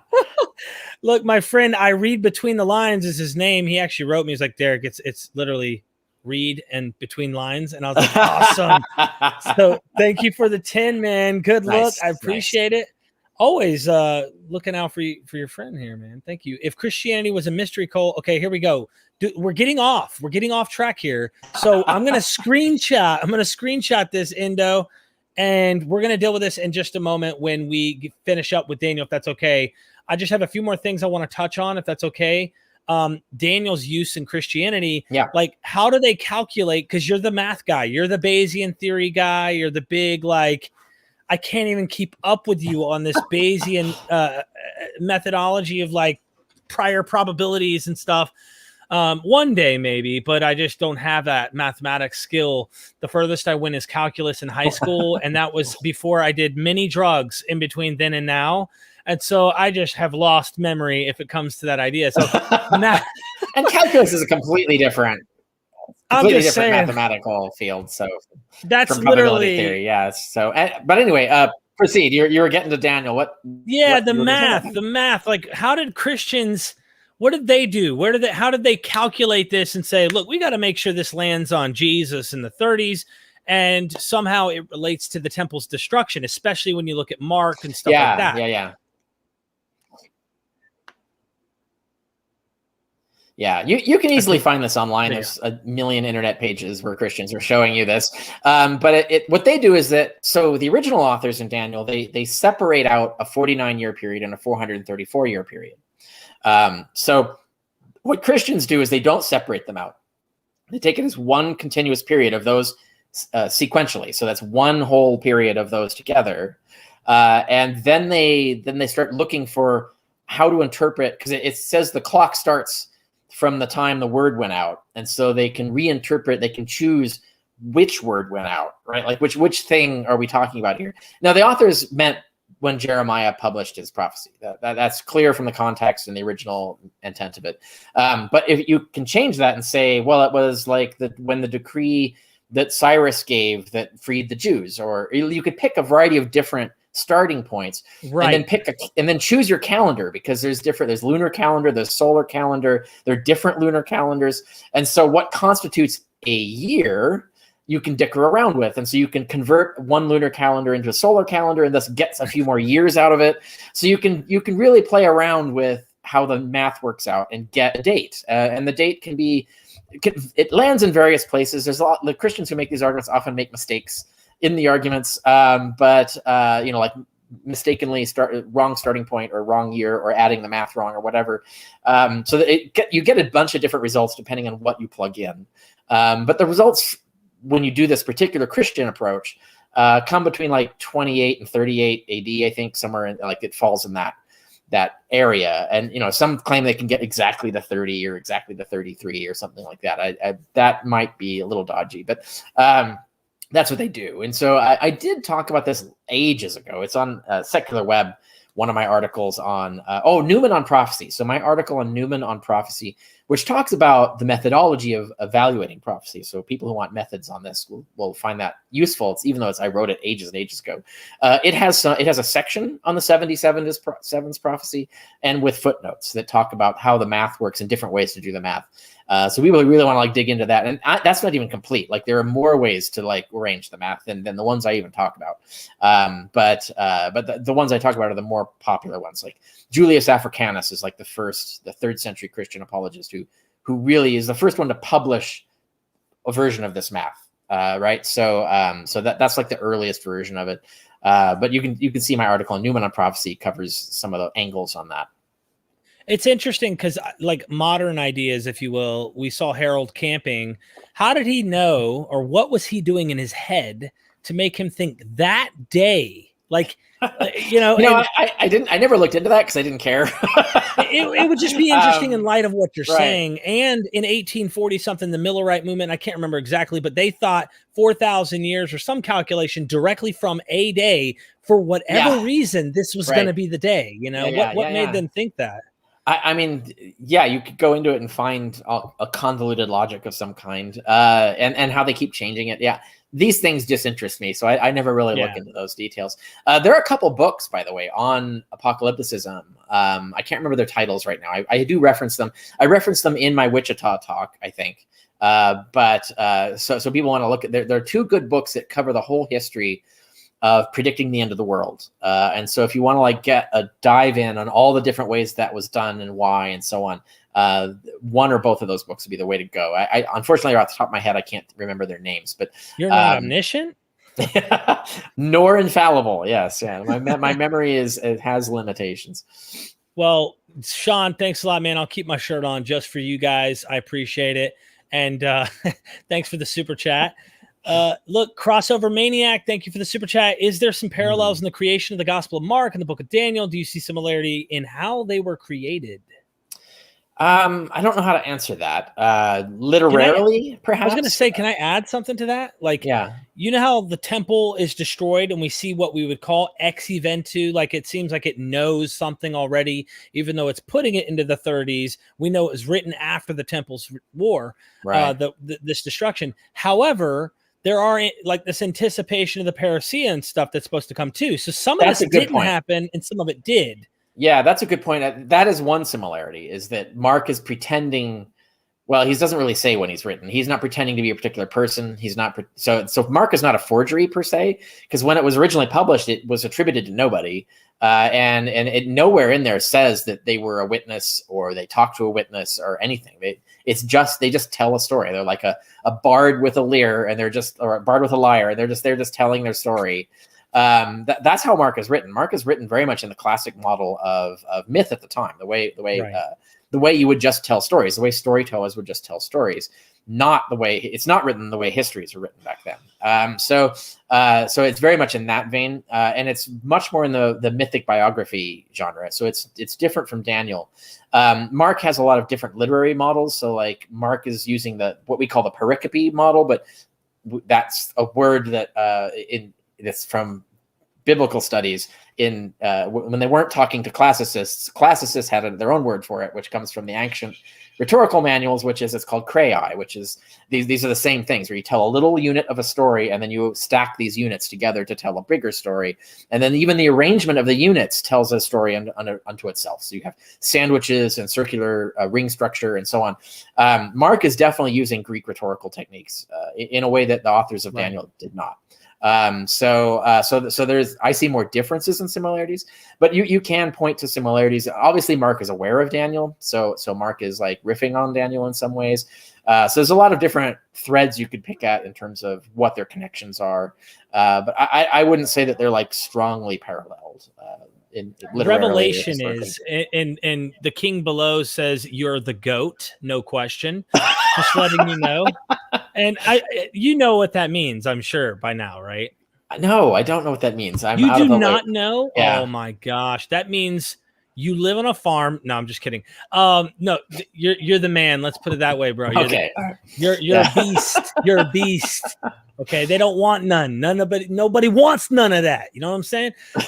Now the book of Revelation, I think we need to couple more points, and then I'd like to get into these other super chats. Any other questions? I don't give a crap what the question is. If you want to super chat it, you can. We got a couple on the side just because our time's running out, and you and me, like, time goes by so quick. So yeah, I know, right? The book of Revelation, we had a good question earlier, and it was just in passing, but it was irrelevant to the topic at that very moment when I didn't want to interrupt you. What is the political agenda of Revelation? It's using Daniel for sure. But what would you say is the political motivation to it, since Daniel's a political motivation and it's apocalyptic? Yeah, right. So Revelation wasn't written to promote a war, for example. So it's definitely a different context. The best book on this was Elaine Pagel's recent book, Revelations, which is about the book of Revelation, where she goes into like what is the social agenda of the author, and I think broad strokes here, it is a critique of Roman imperial power. So a lot of what's going on in there is basically explaining what Rome is doing is immoral and bad and so on, and then predicting why God is going to take it all out. And it is predicting various other things that it wants to sort of like. It's one of those examples of getting people excited by the evangelism, getting excited to join the church and be saved because time is running out. So its political agenda is to bring in the flock. Now, the controversial part of this is that I think more scholars now agree, the author of Revelation is a member of the Torah observant sect of Christianity. So this is actually an anti-Gentile Christian thing. So it's actually saying only Jews are going to be saved. Is the Revelation is like the idea is like only observant Jews who are Christians are going to get salvation. It doesn't explicitly say that. It doesn't just outright say that, but it tells a sort of political narrative of how that's how they think it's going to go, and try to get people into the church, into specifically the Torah observant church, and thus, in other words, to convert to Judaism, and then become a practicing Christian within the Jewish tradition. So it's insofar as political, it's a critique of the secular political situation and a defense and advertisement for the sub-politics of the church. So that it's actually a political infighting between the different factions of the church. So it represents a particular faction in that battle of trying to control the narrative. And that's why it's very similar. Right. And that's very similar to Matthew, right? So Revelation and Matthew they come from the same sectarian angle. And so there's a lot of overlap between those texts and vocabulary and concepts and stuff like that. So they really represent the same point of view. Wow. Okay. Thank you so much for that, Dr. Carrier. That's one of the things I noticed in like the angel that comes to one of the churches in chapter 2. He's talking about, oh, you did some things right, but we're going to correct this issue. If you're practicing this, that, you're eating meat sacrificed to idols, stuff like that. And it's like, Paul taught that. I wonder if they're jabbing at a Pauline Christianity. Anyway. So Mark, thank you for the super chat. How do you interpret Psalms 82:6? I said, you are gods. You are all sons of the Most High. Dr. Carrier? Oh, it's been ages since I've looked at that verse, so I don't really have an opinion on it right now. Oh. I have to go back and look at what my notes have said on studying that. So Okay. I can't help you there right now. Okay, and you don't want to get I get it. I don't blame you. GOAT means greatest of all time, by the way. And making sure you saw that. I did not get. Boy, I'm definitely a noob when it comes to pop culture. Okay. What do we got next? Thank you again for the 616. I think we already addressed this somewhat, but I said most common objection I get to forgeries. You already addressed this one. I just took a screenshot. Okay, cool. So then we're caught up on that. Okay, cool. Then we're gonna read between the lines here with my friend Richard. Do you think there is a realistic chance that a sitting professor will employ on the historicity of Jesus as a text for an upper level class or senior seminar? Yeah, there's a chance someday. I don't know when, like probably not soon. But in let's say 10 years from now, if someone wants to teach a seminar on the historicity of Jesus, it's going to have to be OHJ and Lataster's book, right? Unless someone writes something else in between now and then. Those are the only peer-reviewed books that are the latest. And if they have, then throw in the other one, the next most recent one, which is Shirley Jackson Case's pro-historicity book. It's going to suffer by comparison. So I'm really hoping someone will produce a good historicity defense book that would be. Why don't you write one? Why don't you play devil's advocate and actually I can't. try? I really couldn't do that. I think it should be someone who actually believes in the conclusion, or is taking it seriously, so that they, first of all, they have credibility. If I write a pro-historicity book, everybody will, dismiss it as tanking the case, right? Whereas if someone who's actually like on the fence or actually is pro-historicity, if they write it, that they'll have, coming from that, will have more credibility. And it also means that they will have the higher motive to like look for maybe arguments that I've overlooked, for example. And so I want to see someone who's either fence sitting or pro-historicity do it, and someone who has a PhD in a relevant field and who gets it through peer review and does it all correctly. I have like my dream list of who I'd want to write these things, but it doesn't matter. Like it doesn't have to be someone of particular prominence. It's just anybody who's qualified, and through any publisher that is a legitimate academic press. Like I want to see this happen. Thank you, Dr. Carrier. My friend Dennis R. Lecker. Thank you for the super chat, Dennis. Appreciate it, bro. Love you, man. How might one respond to Bart Ehrman? And I do like him, Bart Ehrman's appeal to academic consensus when he argues that no person of consequence would answer the idea that Jesus did not exist. Yeah. First of all, it's a bad argument. So this is an example of Ehrman relying on fallacious reasoning rather than sound historical argument. So it's a bad argument to begin with. And that's, even if it were true, it's factually false. So I list actually a dozen significant qualified historians who either agree with mythicism or who admit that it is plausible and worth considering. Who either agree or are agnostic, or who admit that it's plausible and worth considering. And I had linked, so that's in my Ehrman recap article. I think it's item 22. I have the whole list of these people with links to their credentials and links to their affirmation of taking it seriously. So his idea that no one would take it seriously, no one of consequence would take it seriously, is false. So the premise is false. But even if the premise were true, the argument is fallacious. This is not how consensus arguments should work.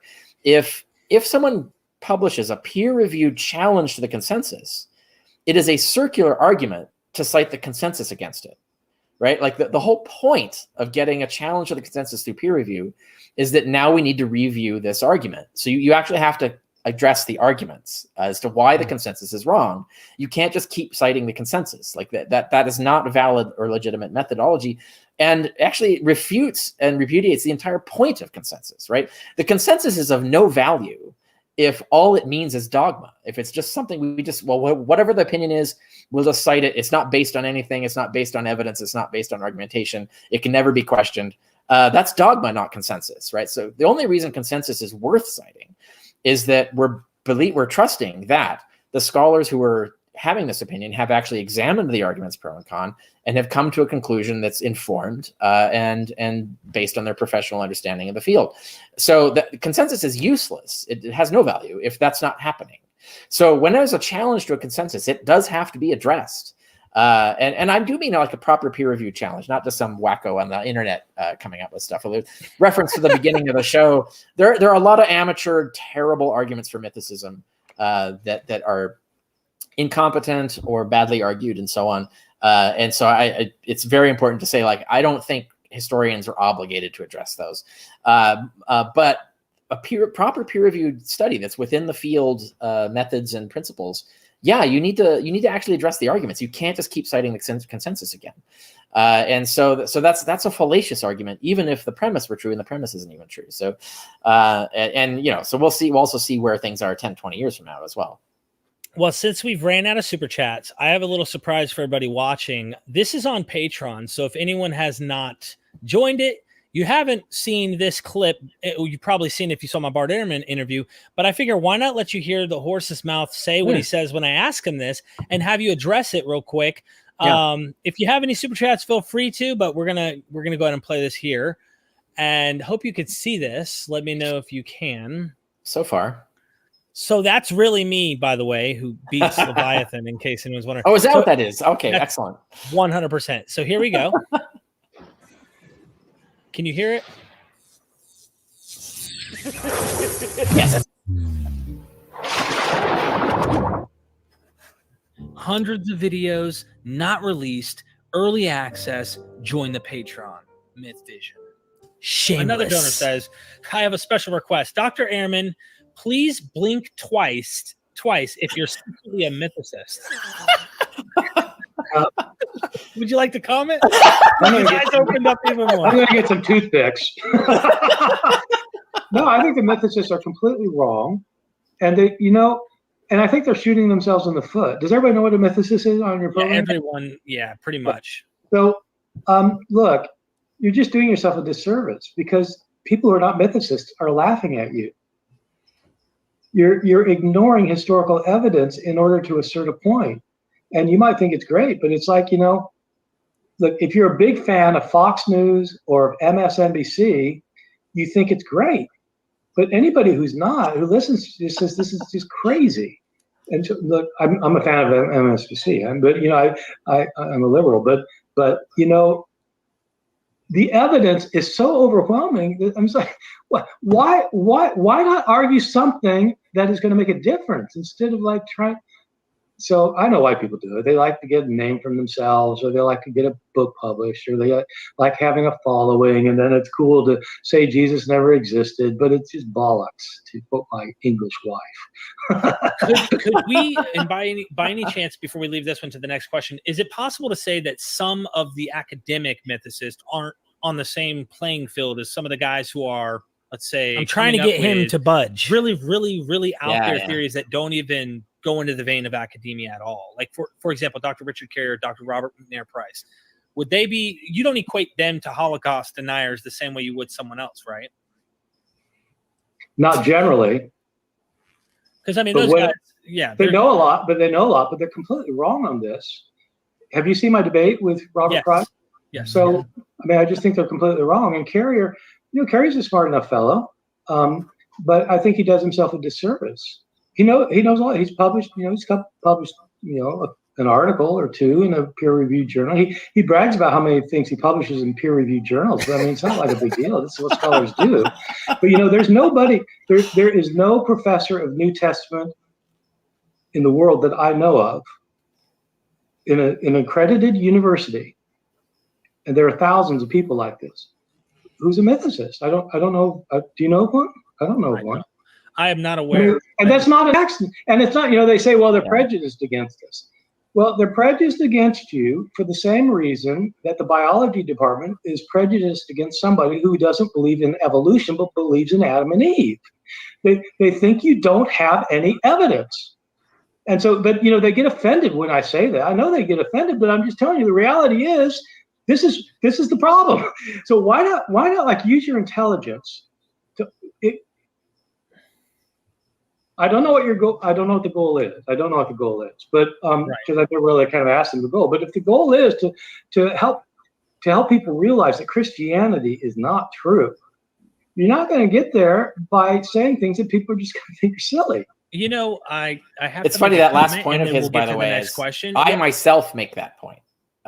So this just illustrates like he's not even paying attention to anything I'm saying, right? So I myself wrote a whole article on why you can't argue against Christianity with mythicism. Mythicism is not as much of a smoking gun. It's not as certain a conclusion, right? So I actually have said the thing that he just said there, and so the fact that he doesn't know that means he's not even paying attention to anything that I do. And when he said earlier on, like we're ignoring evidence. What evidence are we ignoring? Point out what is not on the historicity of Jesus. What evidence I didn't put in there that I don't address. Which he can't do because he refuses to read the book. So this is why like his position is entirely irrational. That he refuses to even look at what the argument is. He just dismisses it and comes up with all these excuses about motives and whatever as a reason not to even look at the argument, much less address the argument. So that's appalling to me. And that actually begs for an explanation as to what is his motive? Why is he so resistant to even just looking at the case? He won't even look at the case. Like, I don't even understand. This is amazing. Which is really irrational to do. If I may, and I want to say this, I said this publicly on my channel, right? I lean historicist right now. Not because I am exhaustively understanding or that I think mythicism's stupid. Absolutely not. And in fact, that's right. When I did this, I didn't like, you don't see me going, that's the thing with like him denigrating and saying like there's nobody. No, there's actually almost a dozen examples that he incorrectly claims don't exist. And I list them. I pointed out this item 22 in Ehrman recap article. No, these are sitting professors, some cases emeritus professors, but that's the same. And with full qualifications. So that like they at least will say not what he's saying. They'll say, well, this is a plausible argument that's worth considering, even if they themselves, like you, like lean historicist, right? Philip Davies. Davies is an example where he says, well, I'm a historicist, but I think there's something like this is a plausible argument. It deserves a seat at the table, same as anything else. Like if you're going to argue Jesus was a zealot, it's a violent revolutionary, that's respectable, even though it's not plausible, but it is respectable. Like we can have this debate, right? And so Davies is an example of that. But then there are others who are admitted agnosticism about it. Hector Avalos, who just passed away recently, he came out as saying like I'm on the fence, like, and he's a sitting biblical professor. I mean, if you were to pin me down, if you pinned me, like if you really pinned me, I guess I would be ultimately agnostic because I can't put any weight of certainty on any of this. I say what sounds to me, what makes more sense in my head to me, right? So that's it. But real quick. No, actually, that's worth pointing out. You and someone in the comments also reminded me, like, the other thing is like he keeps conflating me with, like, you tried to get him to disassociate my work from internet randos, right. Which he wouldn't do. But he keeps assuming that like we're going around saying, no, it's absolutely certain Jesus didn't exist and this destroys Christianity. I mean, I've repudiated that perspective. I do not argue that at all. In fact, I tell people you shouldn't argue that. And secondly, my position is 1 in 3, like as much as 1 in 3 chance there's a historical Jesus. So I'm admitting like there's a huge amount of uncertainty here. Like I'm not going around saying I absolutely know for sure there was no Jesus. All I say is the preponderance of evidence seems to lean the other way. But I'm not going around confidently saying he definitely didn't exist. And so he doesn't even know what my position is. That's really shocking to me. And it's a shame. Well, that's why when he said what he said, that's why I was like, okay, let me at least try to get him to say they're not Holocaust deniers, that kind of thing. I did try, and he didn't quite say you guys were, but you could tell he didn't want nothing to do with it. Real quick, what is the definition of a mythicist? How do you define it, Derek? Well, there's different kinds, if you will, of mythicists, but ultimately someone who does not believe in the historicity of Jesus is how we commonly use it here. Yeah. Even though I've seen people use the term, it's very rare that it's used for other historical people. Like to say True. that I'm a mythicist of this person in history or something, but mainly it's like a coined term for Jesus. And did this guy exist in history as an actual guy? Was there a kernel there? Not, is this guy a, configuration of multiple other historical people that make him into this or something? Was there a kernel? Was there a guy potentially at the start? And to me, mythicist says even that isn't the case, or most probably isn't the case. So it's someone who leans in that direction ultimately more so than sits on the fence or actually leans historicity. Yep. I'd say that answers it. I try to, and one more. We got the King Below. Thank you for the super chat. Bart really embarrassed himself in that clip. He continues to avoid actual arguments and instead resorts to pettiness and bizarre personal attacks. I would love to see you and him have a talk one day. I don't know how much money it would take. Well, he won't, right? Yeah, he's adamantly against it and gets angry at any suggestion that it happened. And he's refused already thousands of dollars to do this. I think there was a group that offered him $5,000 to have it to do the Robert Price debate. That was going to be me and him, but he refused to have me as the opponent in that debate. Wow. I always said I wondered what it would have been like if you did debate him on that. I always wondered. I still to this day kind of know, because I wrote my post action report blog, right? Like, which we did some on your show too, to summarize some of that.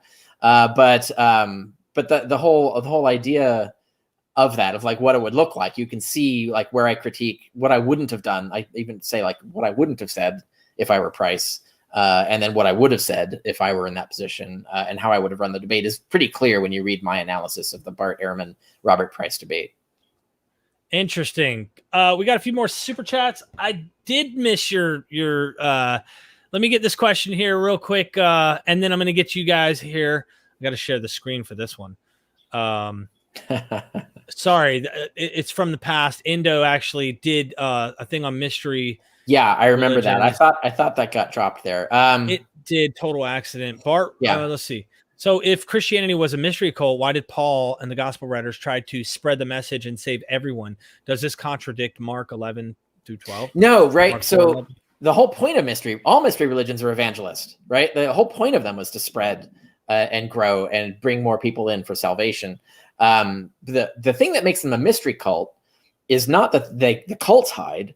The thing that makes them a mystery cult is that to get your salvation, there's some sort of mystery, a secret that you have to know, and you have to be an insider. You have to be like sworn to secrecy and so on, and like an established insider to be given that, to be told what that is. And there might even be levels. Like, so the higher up, it's like the Masons, for example. The higher up you go, or Scientology is another example. The higher up you go, the more secrets you're told.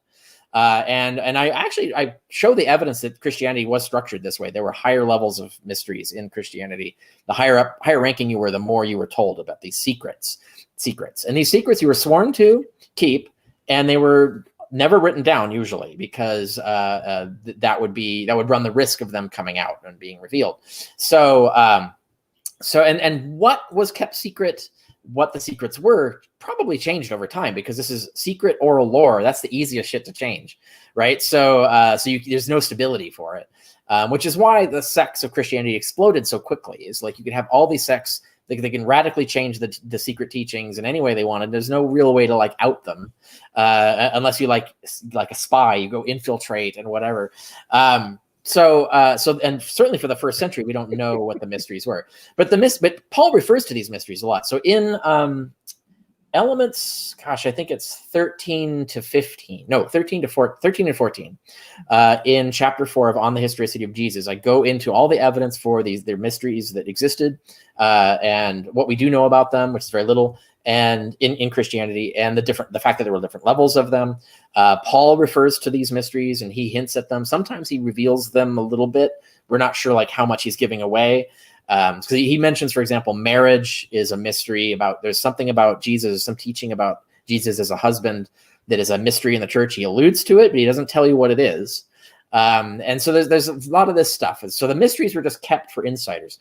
So when Mark is actually illustrating this point. Mark is illustrating, he has Jesus going around evangelizing. He's trying to get people to be saved and whatever. So he's evangelizing, but he's doing it by telling stories parables that are not true. And Mark has Jesus explain this. It's like, yeah, the parables I'm telling you, you're not supposed to take them literally true. They mean something else, but the secret meaning, I'm only going to tell you, the insiders, the apostles. And so this is a model for how the church ran. So that their public-facing storyline would be the gospel Jesus, but the mystery would be you'd come in and you'd learn, like, oh, well, actually, this is a metaphor for cosmic events and stuff like that, right? So that's how that would actually operate. And so you had to understand the secret meaning. And the literal meaning, if you took the literal meaning, Jesus says the people who take the literal meaning are damned. Like he says, those people will not be saved. So it's like, so you're not supposed to take the literal meaning. You're supposed to take the secret meaning. But the only way you only learn the secret meaning is by joining, right? So this was a standard model. This is how all mystery religions worked. This isn't something new that Mark invented or Christians invented. Is there a book you could recommend on reading, other than On the Historicity, that delves with mystery cults you think is important? Mystery cults in general, or mystery religions, if you will, like in this vein of the first century. Before we get to the super chats, I'm trying to think of what I've got it jumbled in my head of what the latest one. Klauck has a decent book, I think. Obviously in the Historicity of Jesus, I cite the leading literature. I'd have to go digging in there to find out what it was. Sorry, but there's Klauck, which is Klauck. He wrote a book on the mystery religions. I can't remember if that's the best one or the most recent one, but it is one of the top ones. There's a few others that I cite in OHJ. If I cite it in OHJ, that means I'm recommending it, unless I specifically give a qualifier in there. Like there's an old one, it's like from the early 20th or late 19th century that I think is valuable, but I don't recommend it. And I say in the book, like it's obsolete in many ways, but it does have useful data in it. So I don't recommend that for people who want to get an intro. I would go to something modern, something contemporary, which is, Klauck's book, for example. But there are others. I'm not remembering them off the top of my head, but they are the best ones are listed in that chapter 4 of On the Historicity of Jesus. Thank you, Carrier. Donnie Springer, thank you. Putting aside the text and lack of traditional historical evidence, how would you account for the rise of a religion based around a man named Jesus in this time frame with no build-up? I don't understand what no build-up means.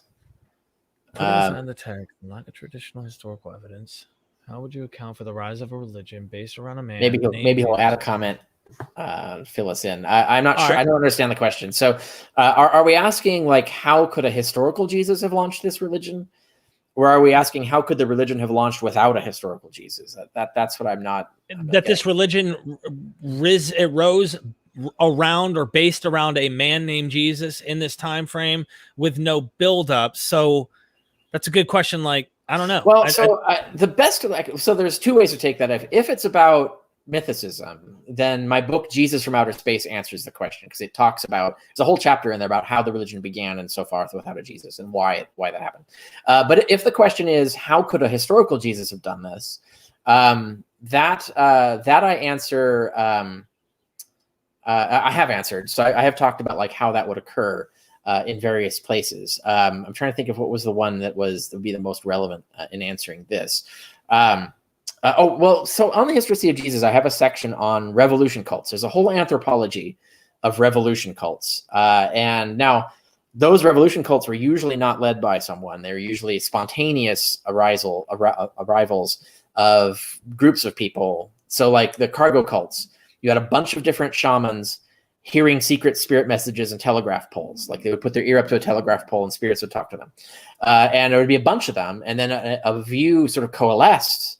And then eventually they attributed all those teachings to a guy who showed up on the island named John Frum or Tom Navy, or there's various different ones. One of them said Prince Philip, who's an actual historical person, but he never went to the island and never started the religion. But these are made up people. So that's actually a good model for mythicism. Is it starts like spontaneously, and it is very sudden. It is because it's a revolution cult, so it is like like a tipping point. It's like a tipping point religion. Like things come to a head and spill over, and so you have a sudden radical change, and this new radical religion gets pushed. And if it's successful, it becomes a significant religion. If it gets crushed, then or it becomes unpopular, then it doesn't. And so we have a lot of examples throughout history of these revolution cults. As Christianity fits the model perfectly. It fits the anthropological model to a T. And I show that On the Historicity of Jesus. And that's what it is. It's very much a response to the failure of Judaism in a way. So it's like there were people who were dissatisfied with what Judaism was doing. It wasn't meeting their needs. And there are a variety of reasons why. A lot of that had to do with the Roman conquest. It had to do with the fact that the Jewish elite was collaborating with the Romans. People didn't like that. It had to do with the fact that a lot of Judaism was obsolete. It didn't really address contemporary problems and contemporary needs. Or at least there's people who perceive that as being the case, right? So, and those are the people who were looking for something new. And those are the people who spilled over into this new revolution. And so we would say this, like Peter and the original apostles would be the tipping point. Like they started this religion. It wasn't really, even if it's a historical Jesus, I don't think he meant there to be a religion based around him. I think it's his apostles created that to market the ideas both that they had and that they got from Jesus. So even if it was a historical Jesus, I don't think it really was Jesus trying to start a religion.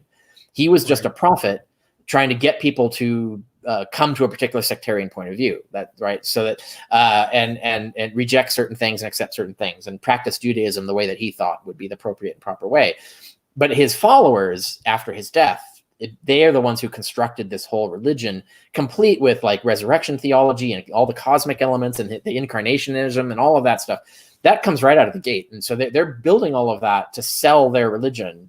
And some of that would have been based on the teachings of Jesus. Some of that would have been their own stuff that they wanted to push. And there would be a political angle to it, which is, it's resistance to the Jewish elite, resistance to the Roman powers, but through nonviolent means. So it is, and I talk about the logic of this in the beginning of chapter 5 of On the History of the City of Jesus. When you understand the actual political context in which Christianity arose, it perfectly makes sense, and you should totally have expected it to have arisen around that time. So if you want to understand that I do cover that in that book.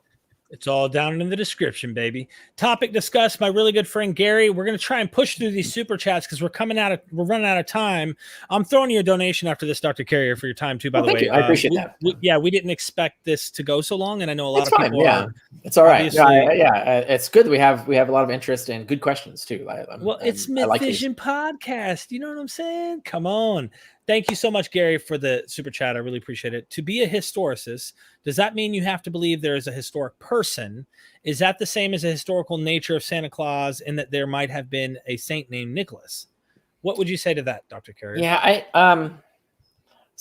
have a problem with the analogy in that there isn't really any adult who thinks there's a historical Santa Claus in the mythic sense, right? So it's not like Jesus. It would be more like the angel Moroni, right? So the Mormons believe that the angel Moroni was an actual historical person.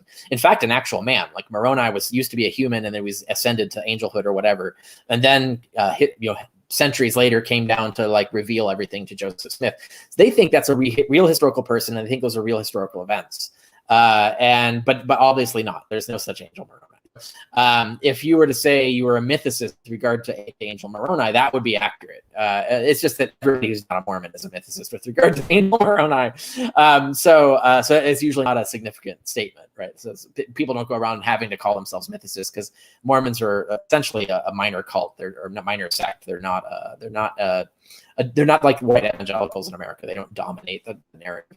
And most people, even Christian evangelicals, rarely take Mormon theology seriously. So it's not as an issue as denying Jesus mythicism. And also there's no mainstream historian who thinks Moroni was an actual historical person. So there's no need for mythicism as a concept there. So it's not a challenge to any consensus. To be a historicist, I think a more interesting way to answer that question is how much of a Jesus do you need for you to be a historicist? And I do talk, I have a whole chapter, obviously chapter 2 and On the History of the City of Jesus, specifically about answering this question. But to really like summarize it, there are aspects of like the Gospel of Mark, like the whole crucifixion narrative is largely modeled on the death, the narrative of this other Jesus who died during the Jewish war, and Jesus ben Ananias. Now, the religion was not founded based on this. Like the gospel is taking a guy who lived long after the religion began, and then he had this similar narrative, and Mark just emulates that narrative and packs in the material he wants, which is a lot of stuff about Christianity, a lot of stuff from the Bible that he wants to associate with his Jesus and so on. So he is borrowing there was a historical Jesus ben Ananias probably, or at least more likely than not. And he is borrowing his story to tell the story of this other Jesus.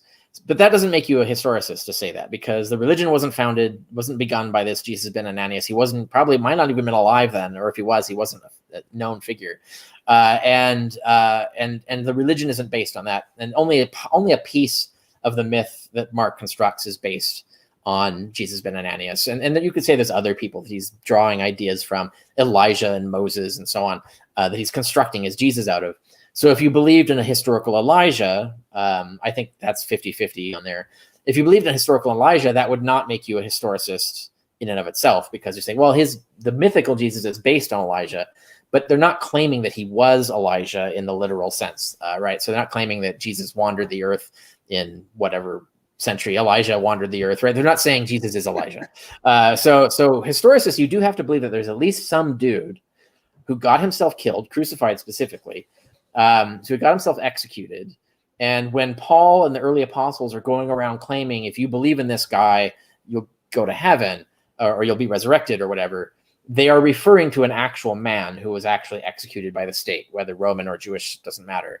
That's the minimal. You have to at least believe. It didn't even have to be named Jesus, by the way. Jesus could be a theological name they assigned him after. But as long as there was an actual man who taught some stuff, got himself executed, and that's the guy that these first apostles are going around saying is the Messiah and that he resurrected and all of this stuff, that's enough to be a historicist. You don't even have to say that he was named Jesus in life. He might have had some other name, because Jesus means Savior of God. It's a very convenient name to assign. It sounds like an assigned. Yes, it sounds like an assigned name. It was a common Jewish name, so there were people really called that.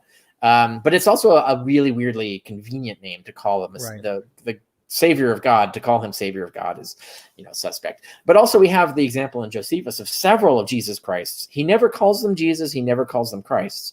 There are lots of Jesuses in Josephus's history, but I'm talking about the messianic figures. He never calls any of the messianic figures Jesus specifically, or Joshua.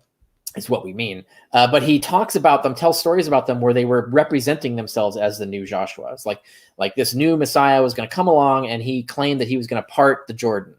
Well, that's what Joshua did, the original Joshua, right? So this is a Joshua. He's claiming he's a new Joshua, and he's claiming that he's going to bring victory over the world and bring in paradise or bring victory over the Romans and satisfy the prophecies of Judaism, which means he's claiming to be a Messiah. So he's claiming to be a Jesus Christ, which is just not his name. It's just it's a role that the person is representing. And there are 6 of these in Josephus, 6 guys who fit this model, where they're representing themselves as Joshua and they're representing themselves as a Messiah. So they're all representing themselves as a Jesus Christ. So historicity wise, a plausible case could be made that our Jesus Christ, that's also a fake name, but there was a real guy that name is being assigned to, that a real guy who is purporting to be the new Joshua, just like Josephus records, and purporting to be the Messiah, and that this new guy was just not anywhere near as popular as the 6 that Josephus decided to cover, right? So so you see this whole rash of these guys doing this. So a historical Jesus fits in here. It's definitely plausible. It just means that he was one of the minor ones that just didn't even get on Josephus's radar. And that of all these attempts to create a new revolution in Judaism, only one of them succeeded. And that just happened to be the one that we ended up being called Christianity. So I think there's entirely plausible theories to build about a historical Jesus that don't require a lot of details. You can reject a lot of details about the historical Jesus and still have a historical core there and call yourself a historicist. I do think it's funny in Acts how there's the equivocation to these other guys, and they're like, one of them saying, like the walls of Jericho, so to speak, the walls of the temple are going to fall, or other examples that can be made, like go out here, I'm going to split the river, just like Joshua did. So I'm wondering if this is kind of saying, now this is the real Joshua. It's kind of a theological. It's interesting. Yeah, Thank you. Probably. Yeah. I mean, that would make sense. Let's put it that way. That would be a plausible theory. Either side can use that data, though. That's the problem that we have. So, well, it is a problem. Yeah, it's epistemic, creates epistemic ambiguity, and that's a common state to be in for ancient history, where we're often not certain about. And I want to say this, and I want this to be like, please absorb this. This is why either side, it's important not to be dogmatic and to approach this like enjoying this, especially if you're not someone who is an apologist, as we've been talking about with Daniel. where you have to have this be true, or else if you're showing this, like, you're not open-minded and having this dialogue and he did not exist, he did not prove it, if he you're like showing you're a fundamentalist on the opposite side, or vice versa. He had to have existed historically. You're a complete, it's like, let's calm down and say right, both are hyperbolic. I don't endorse either position. Whereas I'm sympathetic to both of the lesser positions. The reasonable historicity is a plausible position to take, and as is reasonable mythicism. So I reject these extreme absolutist points of view. Thank you for saying that. Thank you. Crossover Maniac, thank you for the 5 follow-up question. Was the Book of Mark originally intended to be just a story like Ben-Hur that was later declared to have actually taken place? And real quick before you answer that, thank you, Dion. Thank you so much. Love having Dr. Carrier on. I appreciate that love. Thank you for the super chat. So I love the word intended, right? So that now we're talking psychology. We don't really know what was in the mind of the author of Mark, right? So we what his intentions were, we don't know. We can guess at, and we can guess at based on clues he's left and based on what was typical of the time. And the guesses are somewhat reliable, but not, I wouldn't assert as known fact. But so like Mark 4 has been brought up in this conversation where he has Jesus explain the doctrine of double truth, where there's the parables you're not supposed to take literally, but I'm telling them the outsiders are supposed to take them literally, and that's bad. And then but the insiders are supposed to get the real meaning. So Mark is cluing you in as that's probably how he intended his gospel. I think he intended that as the key to the whole gospel. He's telling you that this is just an extended parable about Jesus. If you're taking it literally, you're an outsider, you're doomed. But if you join us, we will tell you the secret meaning of all this stuff. I think that was the original intent of Mark. Gradually over time, as gospels kept to be written, they really started pushing more the historical angle of it. So the gospels actually become more historicized over time. But by the time you get to Luke, like he's actually trying to make it look like a history with details and things like that. And then and he's even got like a preface, a methodological preface. It's a bad one, but it's at least he's attempting to sound like he's writing a history, which is not what Mark does at all. Matthew is trying to sound like a book of the Bible. He's trying to make his book sound like Deuteronomy, right, or Exodus or something like that. He's trying to make it look familiar, like Scripture. And then when you get to John, John's outright saying, no, this is literally historically true, and you're blessed if you believe it, and you're doomed if you don't. So he's completely flipped from what Mark is doing, right? Mark is doing the exact opposite of what John is doing. The authors of John, by the way, I don't think an actual John wrote it. So you see this progression of this desire to make it more historicized and to push the historicity, whereas Mark isn't doing that. He's doing the opposite of that. That's what I think. So that's what I think isn't. So I don't think he intends insiders. I don't think he intends Christians to take the story literally, but he might have intended outsiders to take it literally as a fake, right? As a distraction to mislead. And because we know this is what's going on in the other mystery religions, like the Osiris cult is a classic example. Plutarch wrote a book on this, and he wrote it for a priestess in the cult, so like someone who knew what she was talking about. So he couldn't make stuff up. But so he points it out, like the outward stories about Osiris being on Earth, being a pharaoh, and doing all these things are meant to deceive or trick outsiders. They're meant for outsiders. But insiders know the truth, that this is all an allegory for cosmic events. There was no actual historical Osiris.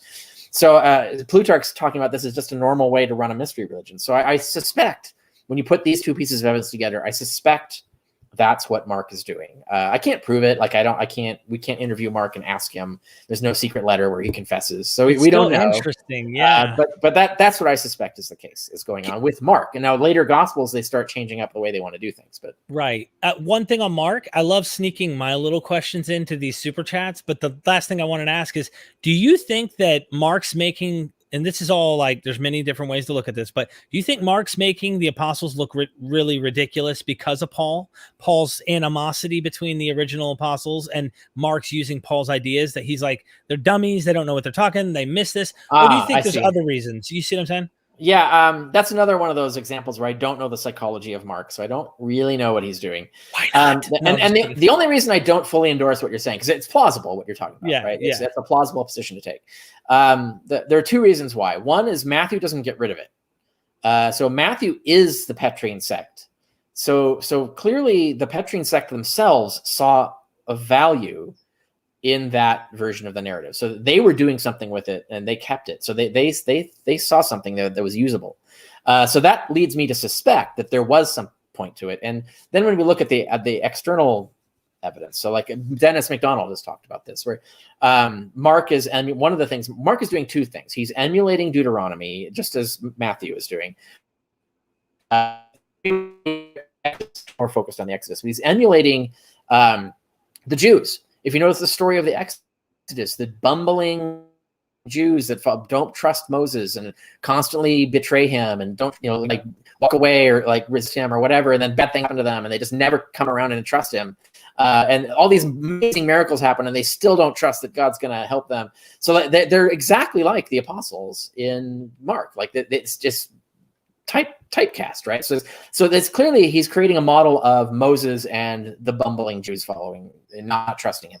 So they're represented as a model for how not to be, just as in Exodus. The whole narrative is a model for don't act like these fickle, untrusting, never learning anything Jews. Like, trust Moses, right? Like, that's the whole story. Is like the message of the story is you should have trusted Moses the whole time. You're much better off. And so using the bumbling people is a device for doing that. And another aspect of that is, as Dennis McDonald also points out, is that this also emulates Odysseus and his crew. The whole myth of the Odyssey has the exact same model, where Odysseus' crew are a bunch of bumbling idiots that Odysseus has to constantly save from, so it's a similar model. So it's clearly a motif that was very popular. It had a cultural resonance at that time as a narrative to tell about heroes. And then the other side of it is that the whole point of Christianity was that this was a secret that no one understood.